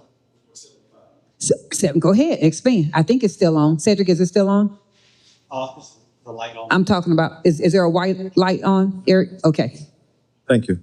Yeah, it's before, they will finance up to the age of 75. What do I need to finance in Panama? Okay, so if you're financing a property, as a lot of people would think, if you're a foreigner. No, it's not about being a foreigner. It's about where your income comes from. So when your income comes from outside of Panama, they treat you, I mean, you could be a Panamanian, but if your income comes from outside of Panama, they're going to ask anywhere between 30 and 40% down. So that means they'll finance 60 to 70%. To be financed. Correct. Okay, let's go back to my fake person in the U.S. that's selling a house for $500,000 and they're going to buy a $300,000 here in Panama. Do the rules change if I'm going to do a cash payment? Well, yeah, because you don't, you're not financing. So then how that's paid is between you and the seller, the agreement that you reach. There's no set way to do this as far as you have to put down this much and you have to pay this much at the end. It can be done in many different ways. And that's why your realtor can advise you on how the best way to do that, best way to structure the deal. Do they have new builds in Panama? Yeah, you have pre-construction, yeah. They do have new builds. That's correct. And the other question that we got asked in the real estate group was, is there a such thing as rent to own legally in Panama? Yes, legally there is. There's not a lot of people that do it, but yes, there is. How does a normal rent to own, how is it normally structured if I want to test before buying? Right, and again, there's no normal. Everything is an individual basis because every owner is different, right? So it just depends on, I've seen situations where the owner will say, okay, for the first year that you're renting, I will apply all of that to the down payment. Wow. I've seen situations where they say we'll apply 50% of that to the down payment. It just depends on what you negotiate. And the last question about buying was, they have been told in Panama, you never actually own your home. You don't own your land, you own the unit, even in a standalone construction. No, Can you expand on that myth? Yeah, actually, when you pay property taxes, you pay two property taxes. You pay property tax on the land, and you pay property taxes on the mejoras, on what's built on the land, because you do own the land. Okay. Right. And I would say, and somebody could argue this or debate with it, but the way I see it, and as long as I've been here, that you probably own your land more so here than you would in the United States. Can you expand on that? I mean, you see the people take the streets here in Panama. People, you have a say here, right? And the government respects the people in that sense, right? You own the land, and you have all the responsibilities as well, like I said, concerning the property taxes and what have you. So, yeah, they're not just coming around and we're moving you out today, even when they want to, and it's better for the country to take out these houses so we can join these two roads. They have to go through a lot to do that. Okay. Yeah, and they have to pay you. They have to compensate you, right? But yeah. Okay. And on the last question on that was, in regards to owning property, can property be deeded in Panama for the next generation that happens to be in the U.S.? They're not Panamanian residents nor citizens. We buy our property. Can Cedric and I deed our property to our adult children that live in Panama, and will that make them have Friendly Nations visa? That's what they're really asking. Well, that's a good question about the visa part. The deeding part, as far as probate. So to have probate in Panama, you can have a will, and I advise you to have a will in Panama where you leave your assets to whomever you want. So yes, you can do that. Do they apply for the visa? I'm not sure. I'm not a lawyer. Would have to answer that. Go ahead. Go ahead. Yeah. So you could title a property in the name of your children, and they would qualify for the visa that way. It would not be your property, though. It's their property. So if Cedric and I eventually buy a condo in Panama, unfortunately, both of us have now died. Go ahead. In that case, then the easiest way would to structure through a foundation, similar how you would structure a trust in the state. A trust. It would detail everything that you say would happen to this property in the event of your passing. That's the easiest way to structure your assets is through a foundation here. And another question in regards to buying property in Friendly Nations visa. I'm not having you be Friendly Nations visa expert on this, Eric, but it was the current minimum is $200,000. If I buy a 50,000 properties, do I qualify? No? Go ahead. So, yeah, but okay, let's get Marco Jimenez on that one, please. So we're going to pass that one. In my experience, though, it has to be total off. So A total. The one thing I've seen one of my attorney do, and I don't know how he structured that, and we can invite him to talk about that later on. But the property was, I believe, 150, and then they had about 60K in the bank. In the bank. And that qualified basically. So I think it's the same thing. Okay. But, You can't get 450. I don't think any of us is qualified for that part. Understood. Basically. But I want the to make easiest thing, and just to kind of close out real quick, to kind of do what you're trying to say, like leave property for your family and stuff. The easiest thing is to set it up in a corporation and add them as trustees. That's it. Yeah. It's the easiest thing that you can do. A trust or a corporation. And you can use that to acquire the Friendly Nation or investor visa, if you will. Eric, you got more you want to say on that? I just want to say, yeah, that is the easiest way to do it, but that's not the, as I mentioned before, you can't just have a will. Okay. And it makes us, yeah. And if I purchase a property in Panama, again, I'm not making you all be immigration experts, but I do not become a permanent resident until 2 years after that property. Is that correct? Please clarify that. It depends on the amount? So you have different, let's say, visa processes that you can get, right? One of them is like jubilado, so maybe 90% of the room qualifies. And the other one would be then the Friendly Nation, which requires a $200,000 investment. But the other one or another tier would be then the investor visa. That is over $300,000. Now, correct me guys, but I believe in October of this year, that is going to change to $500,000 for the investor visa and $300,000 for the Friendly Nation. So all I got to say is buy now. Now. Buy now. Go see Eric and But yeah, you can definitely buy properties and get that here. It's basically buying a citizenship. Okay. Please say it back in the microphone. I'm sorry, Eric. With the investment visa that he mentioned, the economic relevancy visa, things happen faster. Yeah. They happen faster. Basically, you can apply for the permanent. The permanent. So however long it takes you to get your e-cedula, which that's up to them, then you'll become a permanent as far as purchasing. Different process as well, because it's not just the immigration involved, it's also the Ministry of Commerce. So there's a lot of paperwork that needs to be basically part of the process. Okay. Your lawyer. Go ahead. Can I fake the system in buying a property? Can I buy a property just to get a visa and then within a month I go try to sell it or get rid of it? Come on, Eric, answer it. No, you can't.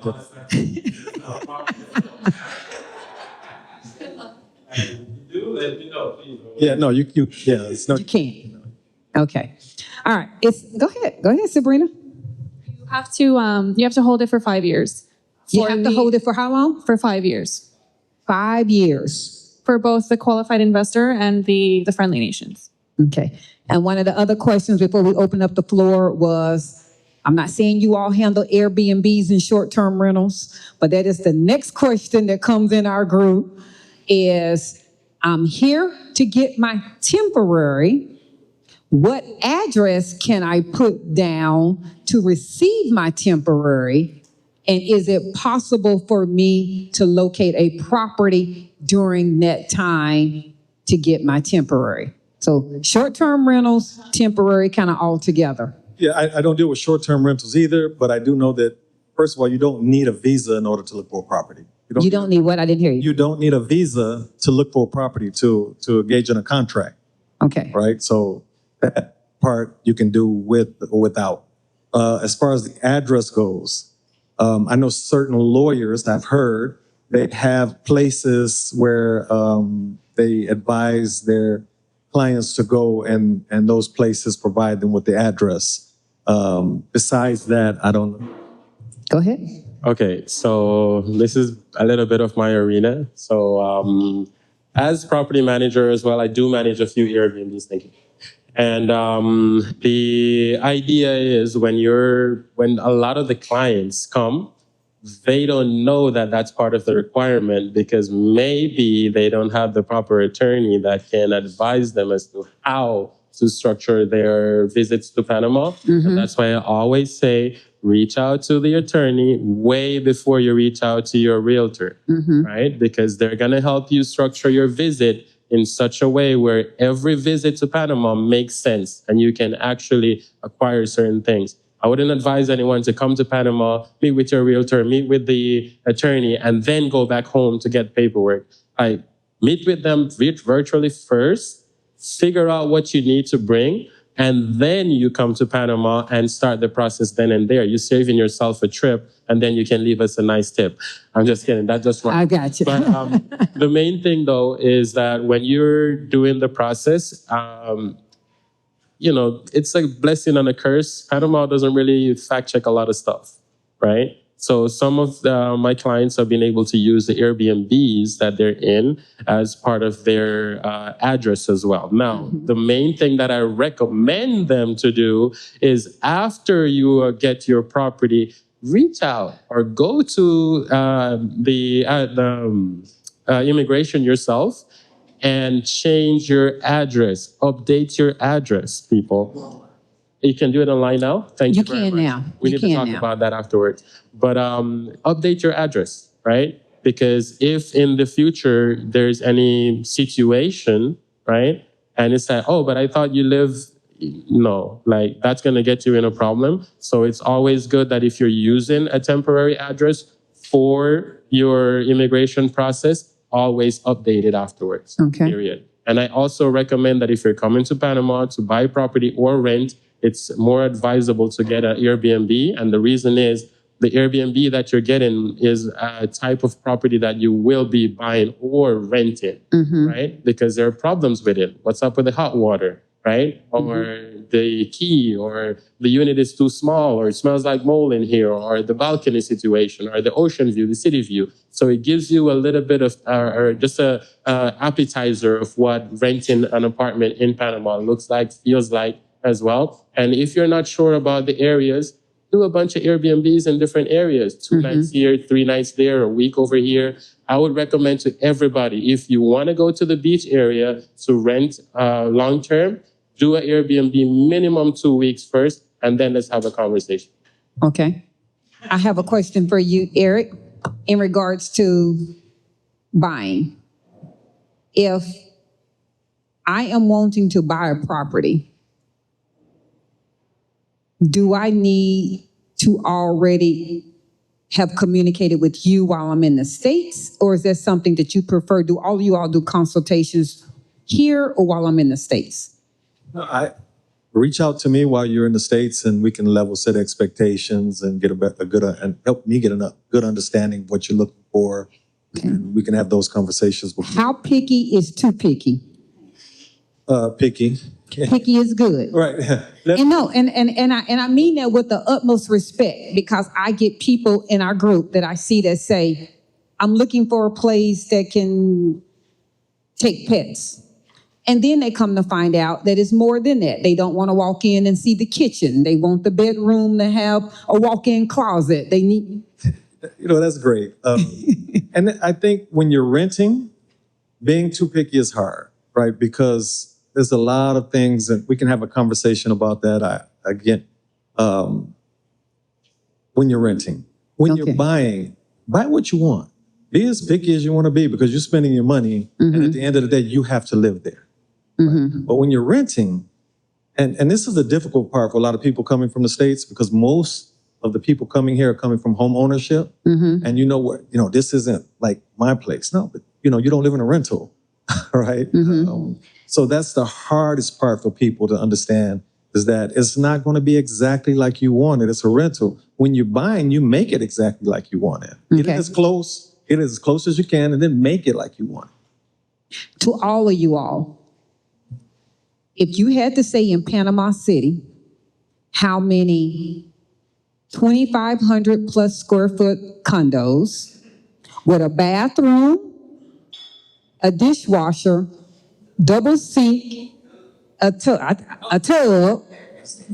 and a city view and an ocean view, how many places should I be looking at? Do you have a pet? And I have a pet, and I got 2 kids, and I need to be walkable. Talk to Omar. I'm sorry? Talk to Omar. Talk to Omar? No, I'm being real, and I know y'all all seen these. I need a walkable neighborhood. It needs to be pet friendly. I need a large master bedroom, 2 sinks, 2,500 square I'm going feet. to ask you why to every single one of those. Go ahead. I want to ask you why so many times you're such a question, your own reasonings as to why you need all of this and that. Okay. But talk to Omar. Talk to Omar. Talk to Omar. The key there is the budget. Budget. That's the key. It's the budget. If you So, you can find what you're looking for in Panama. It's here, but it's all about the budget and the timing. okay. Right, because not all places are online at the same time. What's available That's the today key. is different tomorrow. But truthfully, realistically, and I'm not being funny with this, how many, hypothetically, are there 20 towers that may have bathtubs in them, maybe? Can y'all hear that? I know y'all didn't hear him. Go ahead. A handful of buildings have bathtubs. Okay, so very much to his point. So let's use this same building right over here again as another example. See, that building right there, the developers, right, when they were building it, no one wanted balconies. And it's an oceanfront property. So when the clients come, they look at the building, no balconies. They're like, these people are crazy, right? But right? So the other thing as well is that when I send you my form for you to fill out, I'm mainly asking questions that I have had experience with my previous clients, and they want a whole bunch of other stuff. So I asked you from the beginning, right? When we have our consultation, what I'm mainly trying you to get at is closer to 80%, right? Okay. Of what your ask is. What are your non-negotiables? What are some of the things that you cannot live without? Is the ocean view going to mess up your experience of being in Panama or not having one? Or a bathtub, is this going to damage your experience of being in Panama? Is this something that you can live without? Now, some people, they use sauna as a form of therapy for a condition that they have. That is a non-negotiable, right? Some people have some type of anxiety or stress, or just, they really want to be close to the water. I understand that. I can get you there. Now, I can get you everything you want, but to Eric's point, it's not going to cost you $1,000, right? A lot of people are posting videos online, and that's why I had to give you guys your flowers, because your information is the closest thing to reality out there right now. So when people go online and they see, oh, this is what you can get in Panama for $600. And people look at those properties and go, oh my God, I want one of those. Someone sent me a property for $400 cash. I'm not kidding you. Oh my and God. she's asking me about hot water and all type of stuff. Now, the thing with these properties, right, and I'm really not being funny now, some of these properties are outside of Panama City. Some of these properties look beautiful in the pictures, but when you zoom out a little bit, then there's no water for 2 days sometimes. And I'm glad There's you no said that. electricity for a couple of days sometimes. And I want all of y'all to talk about this. There are numerous areas that are now popping up in Panama. Yeah. I don't mind naming them, whether that's Aralahan or Brisas del Golf, all of the other ones. They're building so fast that they're not ready for necessarily infrastructure. And what's infrastructure? That's your utilities. Yes. That's your water. That's your internet. Those are the things that make you comfortable. So although you might have a beautiful 3-bedroom, 3-bath home, you might be without water 4 hours a day. Right. And one area here in Panama that has been having like tremendous growth is the Araihan and Chorrera area in Panama Oeste, right? So that way, across America's Bridge.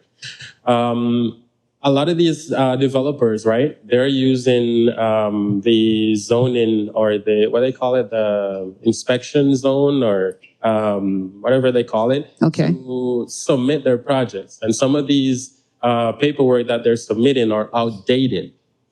So if the infrastructure that is over there is okay for 500,000 people, when they start getting to falsify these documents or forge documents or whatever they're doing as well, they have like 1.5 million people over there with infrastructure for only 500,000.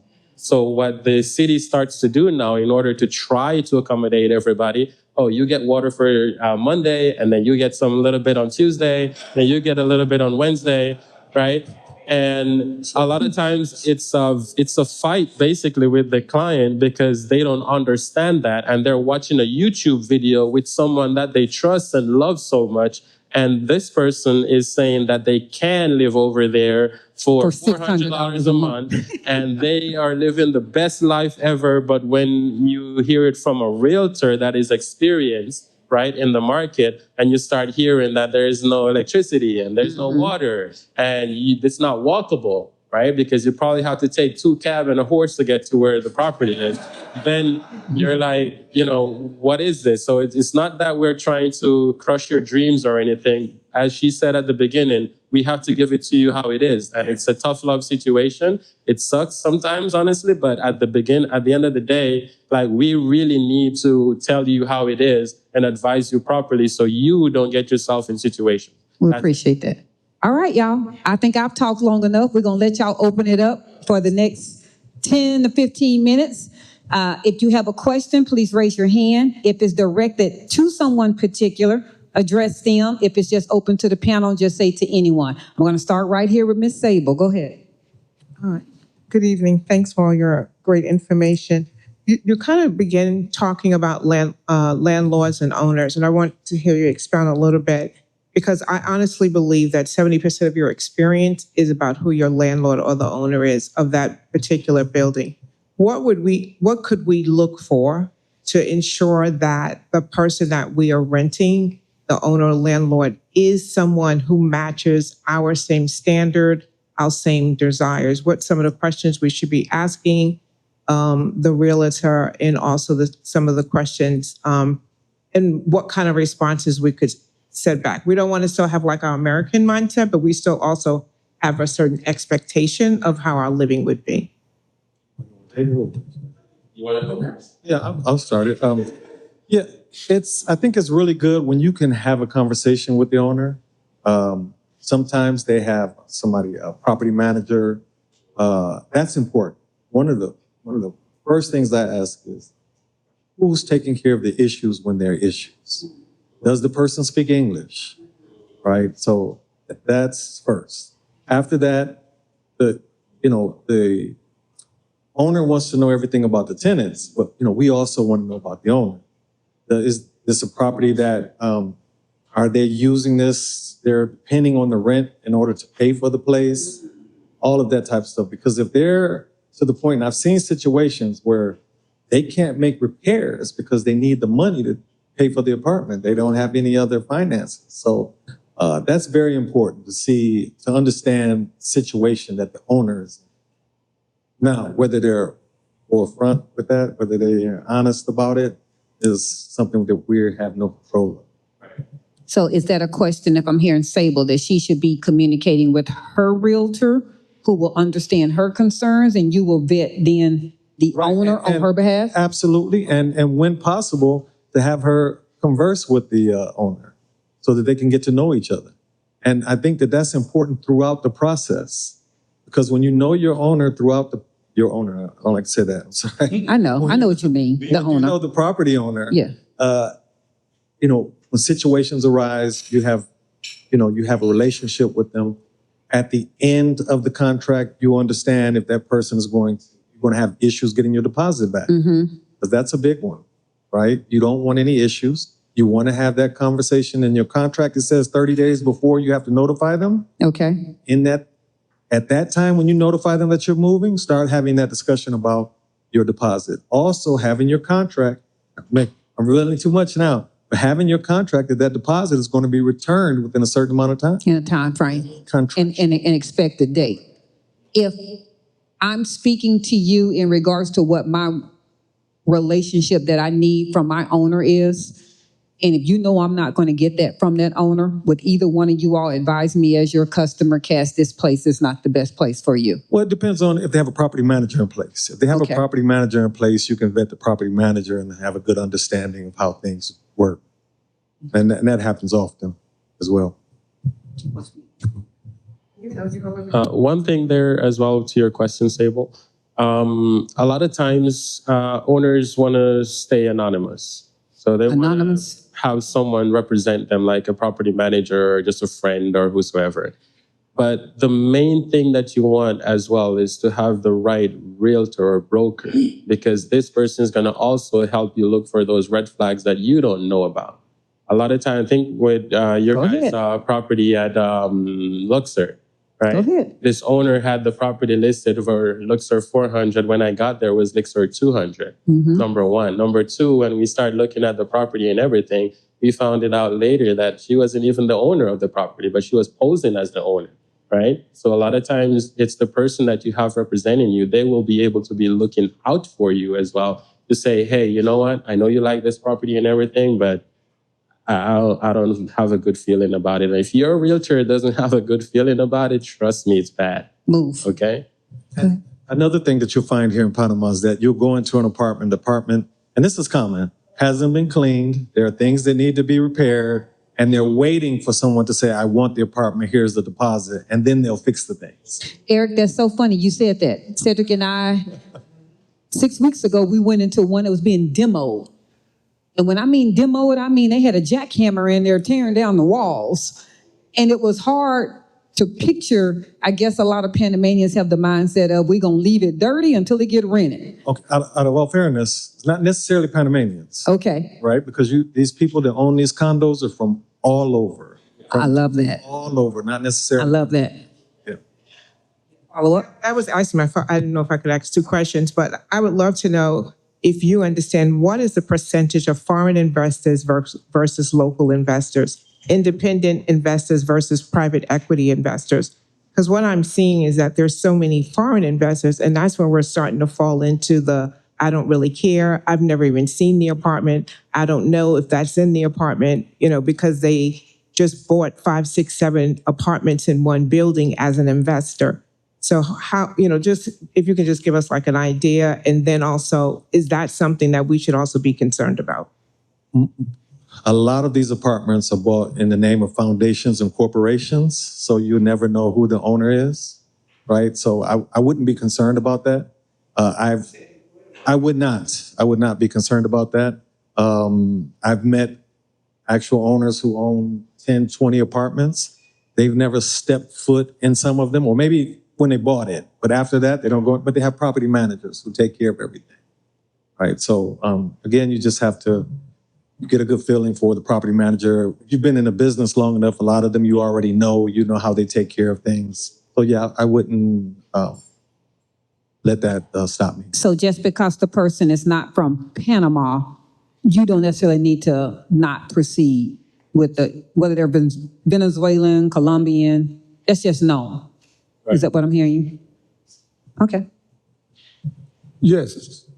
Did I hear you say earlier that sometimes the security deposit is used at the back end of the lease to pay the rent? Or did I misinterpret what I heard? No. So that also depends on the negotiation you're having with the owner, if they're going to allow that, but that's not how it works generally or normally. Basically, when you do your deposit, that is given back to you if the property is left in good standards, and that's basically what the law says. So you're supposed to get your deposit back. But again, if you are negotiating with your owner to not pay the last month and use that as the last month's rent, then that's a particular situation that you can negotiate as well. Not everybody's going to go for it, though. Right. So what he's basically saying, in case you didn't hear that correctly, is that it's going to depend on how your lease was written. So it's going to depend on your lease. If that's important in your lease, that the deposit should be returned in a certain amount of time, just as Eric said and Omar said, you need to make it be as specified. We've done, as far as Cedric and I are concerned, your lease, I'm going to put it this way, for those of y'all that happen to watch our video, the lease that we got from our new location was 2 pages. 2 pages. When we got done with what our cast wanted in the lease, it was 10 pages. So you need to remember that a lease is an agreement between 2 parties. As far as I'm concerned, when I give you a contract, it's going to protect me. If all you do is sign what I gave you, you need to understand you're protecting me. If you have anything that you want protected, you should have put that in the lease. And if you don't come back with a rebuttal, then that means that I'm protected. That's any contract. I mean, we all have businesses or we've done other things. If I give you a contract, it logically is not going to protect you. It's going to protect me. So if you have anything that you want in there, this is the time for you to negotiate, and you need to be willing to walk away. That's the key. What's the point in doing a rebuttal if all you're going to do is go, okay, I didn't win, let me sign? I mean, you need to be willing to walk away. And I mean that wholeheartedly. Our lease started at 2 pages and it ended at 10. And you can ask Omar. He said, Cass, they're not going to sign all this. Omar, did they sign it?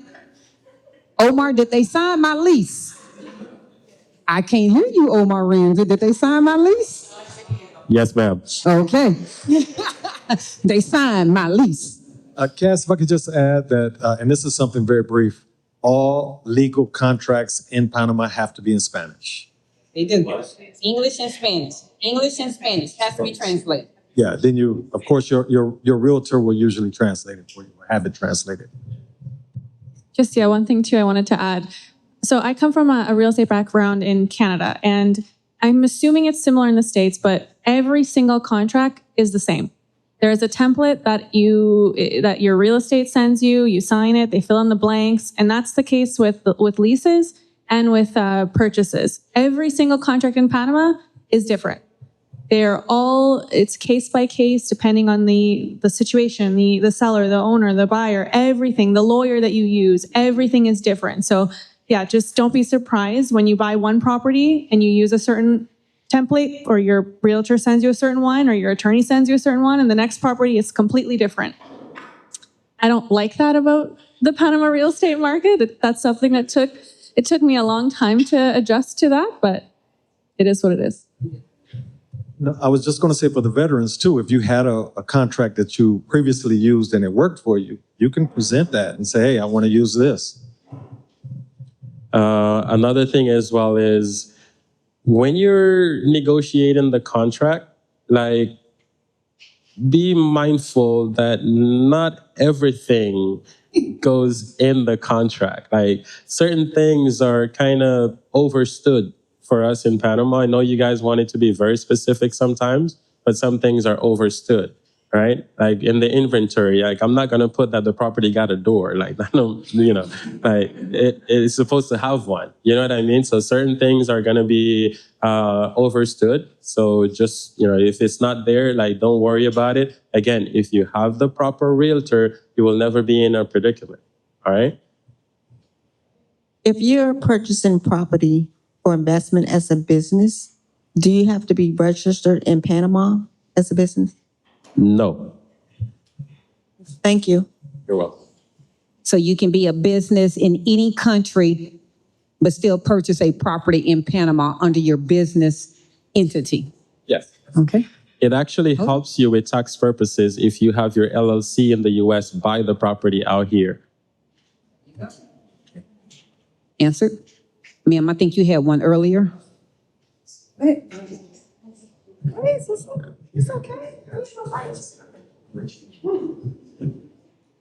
Okay, so if you've been cleared, you went over this earlier. Use your football voice. So this has been spoken a little earlier today.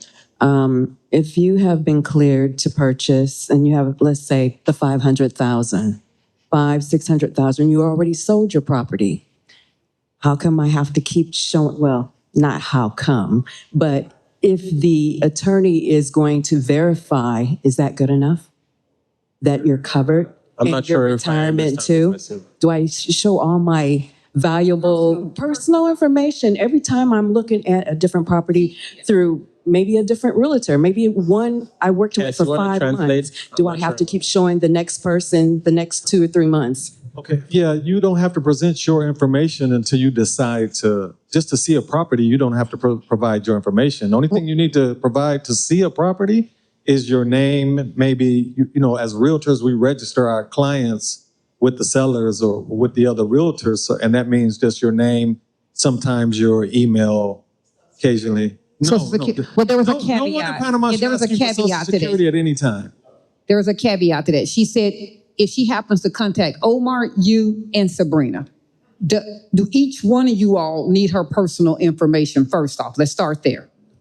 Well, Exactly. no one needs your personal information until, again, you decide on a property.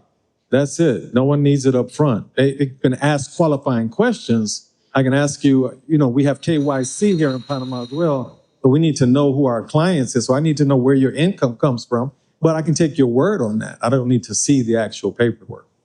Did that answer? Okay. you. Did that answer? Yes. All right. So real quick on that as well. You have to be mindful of why they're asking for the information. Because some places you do need to present an ID to get inside that complex. Okay? So if it's not that, and they're just showing you properties, you do not need to show this person any paperwork whatsoever. Right? All they need to know is your name and maybe an email to be able, as Eric said, to register you with the owner or the broker. Because what happens is that if you see properties with me, and then you're going to fire me and hire Eric, like the owner is going to see that you were working with me before. Now they're going to also sometimes contact me if the broker knows me and say, hey, like, tell me about this client. Why did they not work with you? Why did it work out? So I can get to give them feedback as well to see if you were a problematic client or if we had issues. So those are some of these things, but you do not need to give a realtor any paperwork if you're just looking. The paperwork starts when you decide which property you want, whether you're renting or buying. The paperwork starts when you decide which property you want. And those documents are basically your proof of income if you're renting and the passport or proof of ID, right? Local or passport if you don't have local ID. So if I say I'm looking for $350,000 condo in Panama City, I don't need to show you that I can afford a $350,000 a condo in Panama City, but I might need to show identifying documents as to who I am. So again, real quick on that question, right? So a lot of times we basically take your word for it and then ask for the verification when you decide it. Okay. I don't like to collect your information and go through all of that process for you then to tell me you're going to Africa to invest. Right? Okay. I'd rather wait until you find the property that you want and then we visit that conversation. That way I don't have to be managing all your information and securing that and make sure It's that a trust system. properly. It's basically on the honor system But to begin again, with. everybody have different processes. Yes. So just figure out who you're working with and they can expand on that. There is a legal standpoint, though. As I mentioned before, there's a KYC. You need to know who your customer is by the superintendency of banks to make sure. Now, I know none of you guys are doing this, but believe it or not, there are people laundering money in Panama. Okay, And a lot of them are doing that by purchasing properties, okay. right? So we need to, on our side, make sure that we're not dealing with somebody who's doing something illegal or whose funds are not legal. Okay, I'm coming up to you, Franz. I'm finishing up with her right now. Do I go to FinCEN first? Do you what? Do you what? I'm sorry? FinCEN. Do I go to FinCEN first? To clarify, The financial. Go ahead. yeah. Are we talking about purchasing or renting? FINCEN, FinCEN. Are you familiar with? We can't just No. bring money into this country. Yeah, you can, but you have to go through a process. There's a process with buying. And So that's I with think the she's bank. trying. So for example, let's say let's talk about that famous 300,000. You Just don't sold your talk about it. $500,000 Okay. house in Panama. I'm sorry, in the United States, and you're going to purchase a $300,000 house. Yes, Yeah, you just can't wire $300,000 into someone's I bank. think that's what she's asking. Yeah, so you have to wire that money to a bank account, but you have to let the bank know where that money's coming from. So the bank is going to ask you certain questions. They're going to ask to see proof of funds, right? Where the money's coming from. Right. So Eric, if I may, is this an immigration attorney process or is this a realtor process? It's a realtor process, yeah. Okay. Yeah, it's the banks that are asking for this. No one else is asking for this. It's the banks. She's saying that her attorney is asking for that. The attorney said because the bank was kind of having problems, Oh, or let me say, expats are having a little bit of a problem communicating. That we could send what do you call those checks? A cashier's check or wire. If the attorney is helping you close the property, they will help you communicate with the bank about what they're requiring. Same thing if you're purchasing, say, like directly from a developer. The developer is going to have their own legal team that's going to have their own requirements and do their own KYC to understand where your money is coming from. No matter what you're purchasing, that you need to be able to prove why I have $300,000 cash, where it's coming from, because it has to be legal. It has to be It's the legal. Anti-money laundering and all of that. and my advice to anyone, if you're coming to Panama with a cashier's check, please let the authorities know, that immigration or customs know that in the airport. Right? You do not want to get stopped with the check. And It's still more than $10,000. It might not be cash, but it is more a lot of than people, $10,000. sometimes people feel like, well, I don't know what's going to happen, what they're going to say. No, there's some paperwork involved, but please do that so that you don't risk losing those funds. No. They say no. Real quick on that as well. So never bring Panama to cash in Panama, period. That's one part. But in my experience, the banks don't really like the cashier's check too They much. don't. It will hold it up to 60 days. Yeah, so I'd rather you open a bank account here in your name and you show proof of income. And then after you have your bank account, let's say maybe after a week minimum, you call the bank and you let them know, or you go into the bank and you let them know, hey, I'm going to be doing a transaction. This transaction is going to be to the tune of $350,000.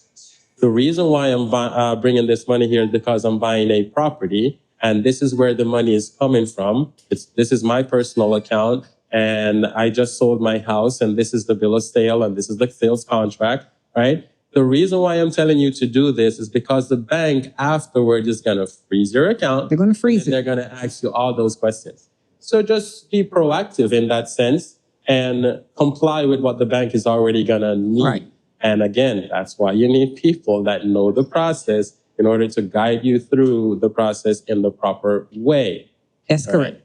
If I can give any information additional, it would be that I know from us from the US of A, we're very particular about our bank account, our money. I understand that. That's not even a question.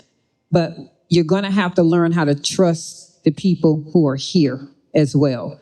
And when you don't want to include them and you're like, I'm just used to going in and going to the bank account and just putting in this account number and just wiring it or taking this cashier's check, This is coming from people that have 100% came and tapped us on our shoulder. Not only did their U.S. bank account get frozen, they would not unfreeze it until they traveled back to the U.S. of A to unfreeze it. So what you think is, I'm just going to go get a cashier's check and I'm going to go take it to Panama. Not only will that anything more than $9,999, it will put a hold on your account. Panama is a financial district. Look how beautiful this city is. Look how beautiful it is. It's financial. It's a banking institute of South America and Latin America. A lot of people, unfortunately, will utilize that, any place that's banking, to do things that are illegal. That doesn't mean you're doing anything illegal. They will use it to do things illegal. So although you might be very trustworthy, you sold your house for $500,000. As Omar said, open the bank account first, then get a banking relationship with the banking entity wherever you happen to bank for before you just walk in there with this $300,000 check. Because not only is that check not going to be any good, the account that it came from in the US of A is going to be frozen, and you're not going to have any money in Panama. Just by doing something that you thought this was real simple. No, it's really, listen to your real estate professionals and listen to your immigration attorney. Don't just go to your bank and get a cashier's check and bring it to Panama. That's not quite how it works. Anything with a check on it is really just not that received well. They would much rather it be wires and transfers and SWIFTs than you to walk in there with a check with a check. Yep. It's just the way the country is. Okay, Juan. All right. So as an investor, so the price of the houses over here is like all over the place, right? So do you do comp to help us, since we don't have a way to check to see what's the history of that resale? Do you do comp for us if I hire you? Yes, Great. we do. But I'm going to probably have these guys that specialize in sales as well. Yeah, well, a lot of times we're going to ask for an appraisal, and that appraisal will also show comparatives in the area. And for example, I mentioned the MLS of the Real Estate Association. It also has the pricing per square meter for the different areas, the average price per square meter in the different areas around. So yes. Okay. The other question is, oh, go ahead. I think. I was just gonna add to that. You can also have, if you are able to access the finca number, which is what identifies the property, you can search that usually, and you can, in the public registry, you can see what it previously sold for, when it sold for. It's a little more involved, but you can also do that. Yeah, that's what I was asking, because since I hire him, I wanted. So that's my main strategy as well, is to know the finca number. The finca number is the registration of the property. So that's why you register in the public registry. With that number, you can go there, and then you can also see like all the information of the properties that have been sold in that building as well. And sometimes you got to pay for it, but we do that in the back end as part of our investment, trying to gain enough information for our clients to be able to advise them properly. But once we learn what the properties are sold for, like let's say all of them were sold for in between, let's say 200 and 250,000, right? But the one they're selling to you is 500,000. Why? That's the main question. Is there anything that can show? And that's when we will also ask for the appraisal as well. And then the appraisal will tell us why it's valued at that. And you can also vet the appraisal as well, because there's a system for that, because not every appraisal I trust. If you go to the bank and you're going to finance a property, depending on who did the appraisal on the property, the bank will reject it. Because they will say, we have a list of people that we know that are objective in the market. So if it's not coming from one of these people, I don't know if that property actually worth that. Right? So I'm talking cash purchase. So no bank involved. So it's pretty much me doing all the but me diligence. knowing the bank process, I act as if I was the bank, and I do the process that way because that's the cleanest way to know or to vet the asset, basically. The bank is not in the business of losing money. So the process that they have in place is the cleanest process that they can use to secure their investment. So therefore, I'm going to use the same process to secure your investment as well. Perfect. All right. You also mentioned that you are a property manager.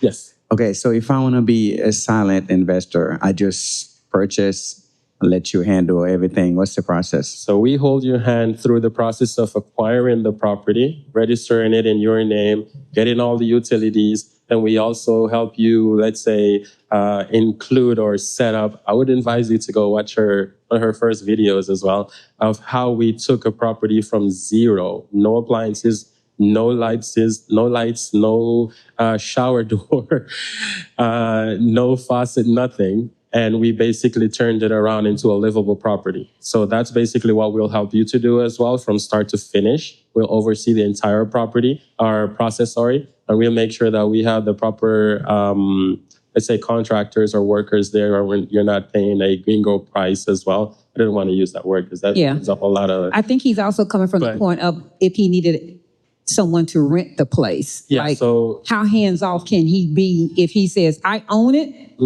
you keep somebody in it and you qualify them? Am I speaking on your behalf?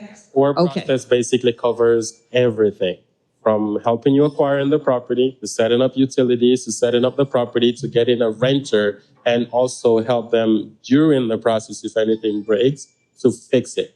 After every client moves out of a property, it's almost in every contract or understood that the client had to pay in the property. We make sure that all those processes as well happen. And if you want to go deeper, we can also manage the accounting for you and paying the taxes.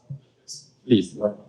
There are also some newer developments, because you may know that currently Airbnb, for example, is not legal in Panama. Well, I should say short-term rentals under 45 days are not allowed in the city, with the exception of Casco Viejo. There's another exception, and that is if the building has a specific license to do that for short-term rentals. And some of the newer buildings have that, and a lot of them also offer property management as part of that structure. So you can buy the apartment completely furnished. They have the property management. You can use it, or you can use someone else. It gives you options, and it allows you to get into the short-term rental market if that's your desire. Okay, well, basically, really, it really doesn't matter. Long-term, short-term, I'm just saying, hey, I get this property, you manage it, I want to see the money coming in. Okay, the other question that I have is that what's the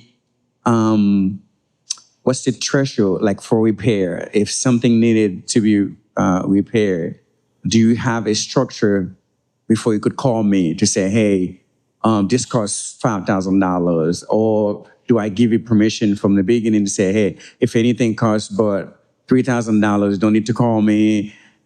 There's a trust money there for you. Do you have anything? Do you guys have anything structured like that? For me, that's part of my property management agreement. So that's also a contract that we sign with me and you, and it's basically for us to be in agreement as to how we're going to manage this property. So normally, depending in which or what type of property. Oh, sorry, guys.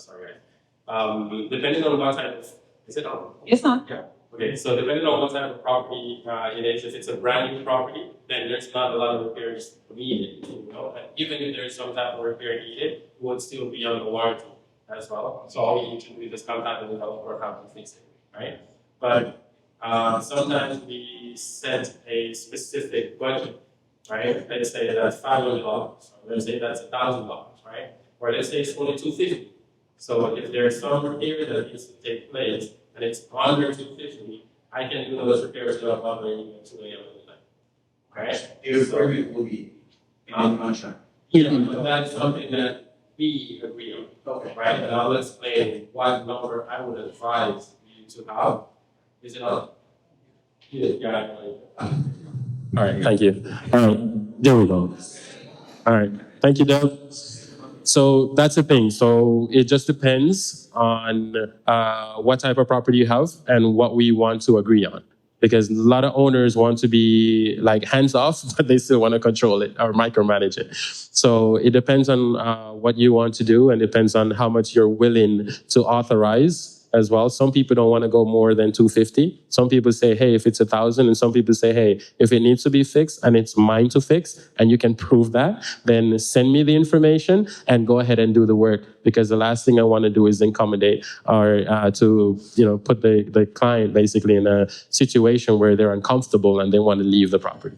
So it just depends again, and we just talk about it and we come to an agreement, and I advise you as well on what the best number would be for the type of property you're acquiring. Yeah. I have a question for the panel, whoever would like to take this one. In regards to the immigrant, the foreigner that's coming over here to Panama, that sometimes is being instructed, go ahead and buy this property because you can short-term rent it and get your money back. I see the smiles already. How is your expert opinion on that? And realistically, the abundance of property that's in Panama, if I truly need to bring in a monthly rental, if I'm not there anymore, is that realistic? Is it really realistic? So I think what you're asking is if someone buys a property, if it's more profitable to have it in short term or long term? If they buy a property under the expectation, I'm going to do 6 months there, 6 months out in someplace else. But the 6 months I'm not there, I'm just going to put a short-term rental in it, and I'm just going to make my money back. Right. So I advise a lot of clients that if you're not going to be in Panama, do that. Right? Me personally. As we all know, most of these properties, our owners are looking for a year contract. But some clients only want it for 6 months. And then they sign the year contract and still leave during 6 months. So if we can get a pool of properties that are willing to do 6 months or 45 days, as it's the legal requirement in the city, I would also recommend that. Because then I got a client even today. She left for like 2 months. When she came back, the entire property is full with mold. Right? Mold. Two things there. There wasn't a lot of best practices applied there, right? And the second thing as well is that the property was just sitting there vacant. But if you had a client or, that you could basically put in there for that time frame, then the property wouldn't be enclosed as well, and you wouldn't need to deploy best practices as well in those situations. Right? Okay. But another thing as well is I would always recommend that if you have a mortgage on the property, it's not always going to be the best option. Because what about that month that you didn't have a client? If you don't have the money sitting there basically to front that emergency in that case, then, you're basically putting yourself in a predicament as well. And I can almost see. It's important to kind of just evaluate the situation in that you're in and make decisions based on what you have personally. So it's a very personalized question, in my opinion. I would always recommend to do so and be flexible with those things if you own the property outright. Eric or Sabrina, are there certain areas, if I was an investor, I'm truly not going to live in that house or condo. I'm not going to live there. I'm going to purchase it, and my goal is to keep a renter in it, keep a short-term rental in it. Are there areas from your expertise that you would suggest that I would suggest you get a property in this area or this community?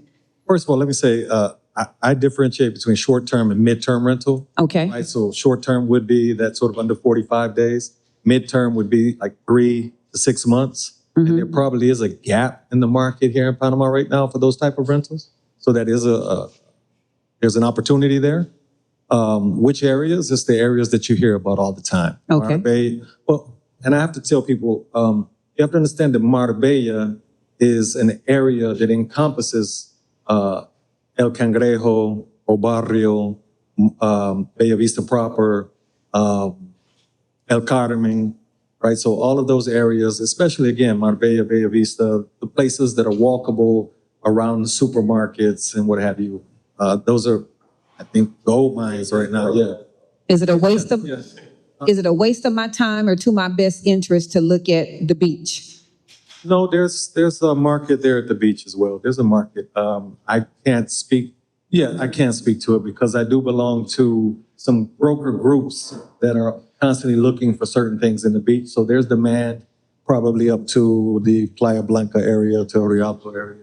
No question, yeah, there's demand. I got two more, baby. Can you talk about the midterm lease? It's about 3 months. 3 to 6 months. Yeah, Three to can, six. can you talk a little bit more about that? The price, is it more money to do the 3, 6, or is it the same lease? for Well, the a lot of year? times people will want those to include include certain things like the utilities and the internet and things like that, because they just want to come, they want to come in for a few months, and leave. So they don't want to get into utilities and those type of things. So you can charge a little more for that, right? But then you have responsibility to pay those Yeah, yourself. right. Or you're. Electricity and water, you pay for water, and you That's definitely not something you want to do on your own unless you're planning to be really hands-on. You want to have a property manager in place to do that for you, right? Because you probably don't want to hit the rental market, so to speak, like having brokers look for clients for you because of the commission structure with midterm rentals. So your property manager would handle all of that for you. All right. In the United States, when we buy condos, there are common charges in addition to your mortgage. Is that common practice here in Panama? What you call an HOA? Yes. Yeah. So they call them here maintenance fees. Okay. Right? So that includes normally, in some cases, it includes your gas, water, and the maintenance of the common areas, security. And that's outside of your mortgage payment? Yeah, that's outside your mortgage payment. That's strictly with the building Okay, thank you. administration. What's the normal increase annually of that? There's not a normal increase annually. You'll see that, for example, if minimum wage goes up in Panama, minimum wage doesn't go up every year, right? And that's generally when you see a hike in inflation or a minimum wage increase, because that means they're going to have more expenses with the employees and what have you. So the board meets, every owner has a vote, and they vote about increases. It's a negotiation with the administration and the owners of the property. And right now, I would say that average, I want to say average, let's go with $1.50. I was recently, today, I was at a pre-construction and it's high-end building that's going to charge $3 per square meter, but it was anywhere between $1.50 to $2.50 per square meter. Okay, I'm doing my algebra. So we're doing, what's that, about 150 to 200 a month on a 1,000 square foot condo? Yeah. You said it was $2? I'm doing algebra over in my head. $1.50 to $1.50. So, So if it's 100 square meters, you're looking at $150. okay, 100, that's what I thought, 150, okay. Hi, I wanted to thank you all for all this wonderful information. I wanted to know if it's best time of the year to rent to get the lowest rental fee. I'm gonna start with this, and then I'll see if anybody wants to, if anybody else has a different opinion to mine. Panama is not just about expats coming for retirement. There are also a lot of expats coming here with a lot of the multinational companies that you see. So we have people coming year round. And whenever the government announces new projects, like we've heard recently, a lot of the big contracts are won by foreign companies that will be bringing in engineers and executives to work in Panama. So I would say year round we have rentals. Anybody disagree? I don't necessarily disagree, but I think there is a reason as to why that doesn't exist anymore. So if you're looking at internet and you're looking at some of these videos prior, let's say, to let's say 2 years ago, 3 years ago, some people might know what I'm trying to get at, but there used to be a high season and a low season in Panama. But with the influx of people, it's high season year round. So when some people tell me that they're going to wait until June to rent something, my calendar is still full. So it's been that way for a couple of years. I do not see that changing anytime soon. So I would say if you want to come to Panama, you want to rent something here or buy, the best time is just now. The best time is anytime because we just have high season right now, period. Right? One time that I would not recommend basically would be during the snowbird season, we called it. So that's in between like September, December, all the way back to like March, right? So that's like, when every owner basically want to just have their property on the market for like 45 days or just 4 months or stuff, because they can charge almost twice the amount during that time for people that are just trying to escape the cold, or they're just coming for Christmas, or they're coming just for Carnival as well. So in my experience, there's no such thing as slow season, high season anymore. Okay. Yeah. The beach area. Yeah, like it obviously depends. In the city, I agree. There's no bad time in the rental market, but in the beach area, definitely rentals go quickly during the months of December, January, February, March.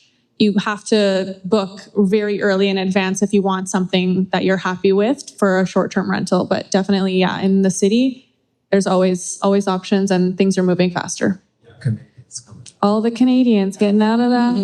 Yeah. Don't I know it?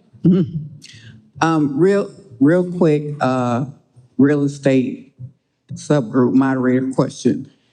Me posting properties from Facebook Marketplace just to be helpful, is it helpful, or would you rather I not do that? Like, sorry, do you mean sending listings from Facebook? I will expand on this. Tanya is one of our moderators in our real estate subgroup of the Butler Brigade. She does a wonderful job. You know what? I can't say the word job because job means you get paid. She does a wonderful volunteer effort. And whether she sees something on Facebook Marketplace primarily or in Quintra, she will post the URL, and she also leaves the caveat, I'm not a realtor. I'm only posting the link. If you're interested, send it to your realtor and let them investigate it. But her question at the ultimate was, is that helpful to you all or is that hurting you all? Well, I mean, it starts the conversation, right? And what you put there about get your real estate agent to vet these listings is the most important part. So yeah, I mean, people want to see properties and sometimes they just want to see, right? So you providing that information is excellent. Thank you. Thank you. All right. I have 6 minutes of rapid fire. So whoever wants to take this before I let y'all close it out. If I am overweight or have ADA compliance that I'm used to from the US of A, I don't know what they call it in Canada, Sabrinna, but it's if I have mobility issues, I need shower assistance or handrails or ramps or whatever. How do I communicate that with my realtor that I need an ADA compliance condo when ADA is not an issue in Panama? So in my experience and day-to-day, I've seen and worked with a lot of clients that have some type of mobility issue. And basically we negotiate because there's no law, in my opinion, that forces the owner to comply with this, because I don't think this exists in Panama. It might, but not to a large scale like that. Okay. But I normally have the client negotiate, and sometimes the owners are willing to add a few things, and sometimes the client have to add most of it in order to accommodate themselves. Okay. So that's what I've seen in my expertise as well and experience. Okay.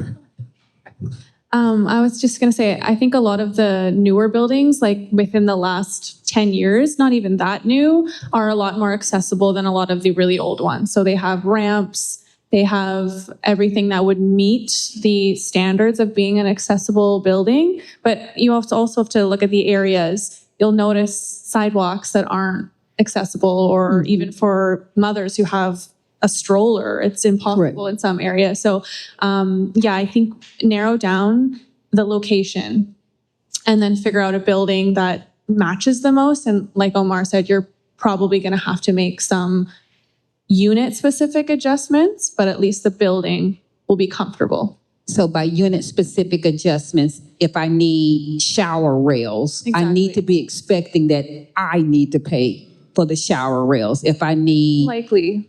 9% at a time. Exactly. It's all you can negotiate at the time. But like Omar said, some stuff the seller might be willing to meet you halfway with, and some you might have to finish once you get in or before you get in. And also understand, well, first of all, be forefront about what it is you actually need. One, so that the realtor can get as close as possible before.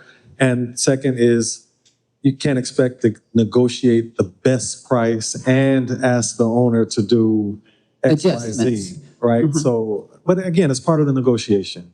Okay. I had another one. They have a ideal location, and they have other additional things that will make or break, i.e., they have children that need to attend a certain school, or they have two big 40-pound dogs. Where do they start with first? Should they tell you about the 40-pound dogs first? Should they tell you that they have a certain school that they want to go to? How does the process work? In my opinion, the school thing is very important. Okay. Because if you're staying down here and your kids are going to school at the International School of Panama, do you want your child to be on a bus over an hour going and coming back? Okay. So those are things to consider. So I think the school part is very important. And then from there, so if I know what school the children are going to be going to, I can look at those areas around there. And that's important. And then from there, we can see if the property owner is willing to accept pets or not.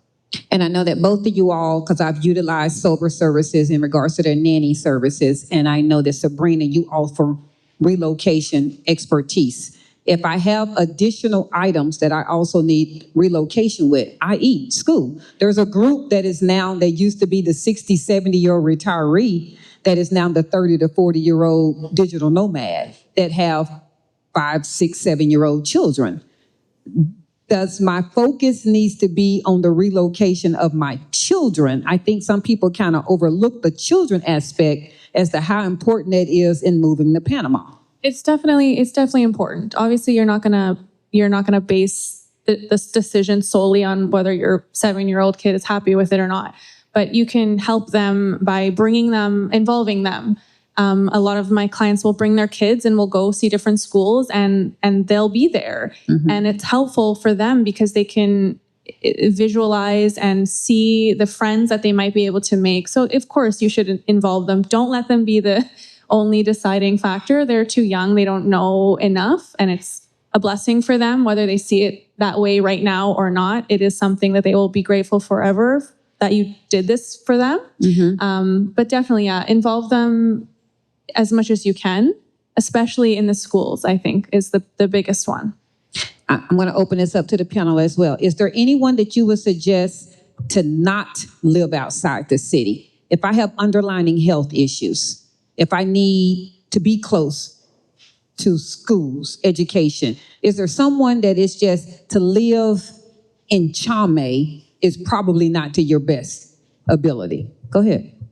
All right. So if there's anyone that has like a sickness or something where they actually need to be checking in with the doctor in a timely manner, or frequently, if you will, I always recommend them staying inside Panama City.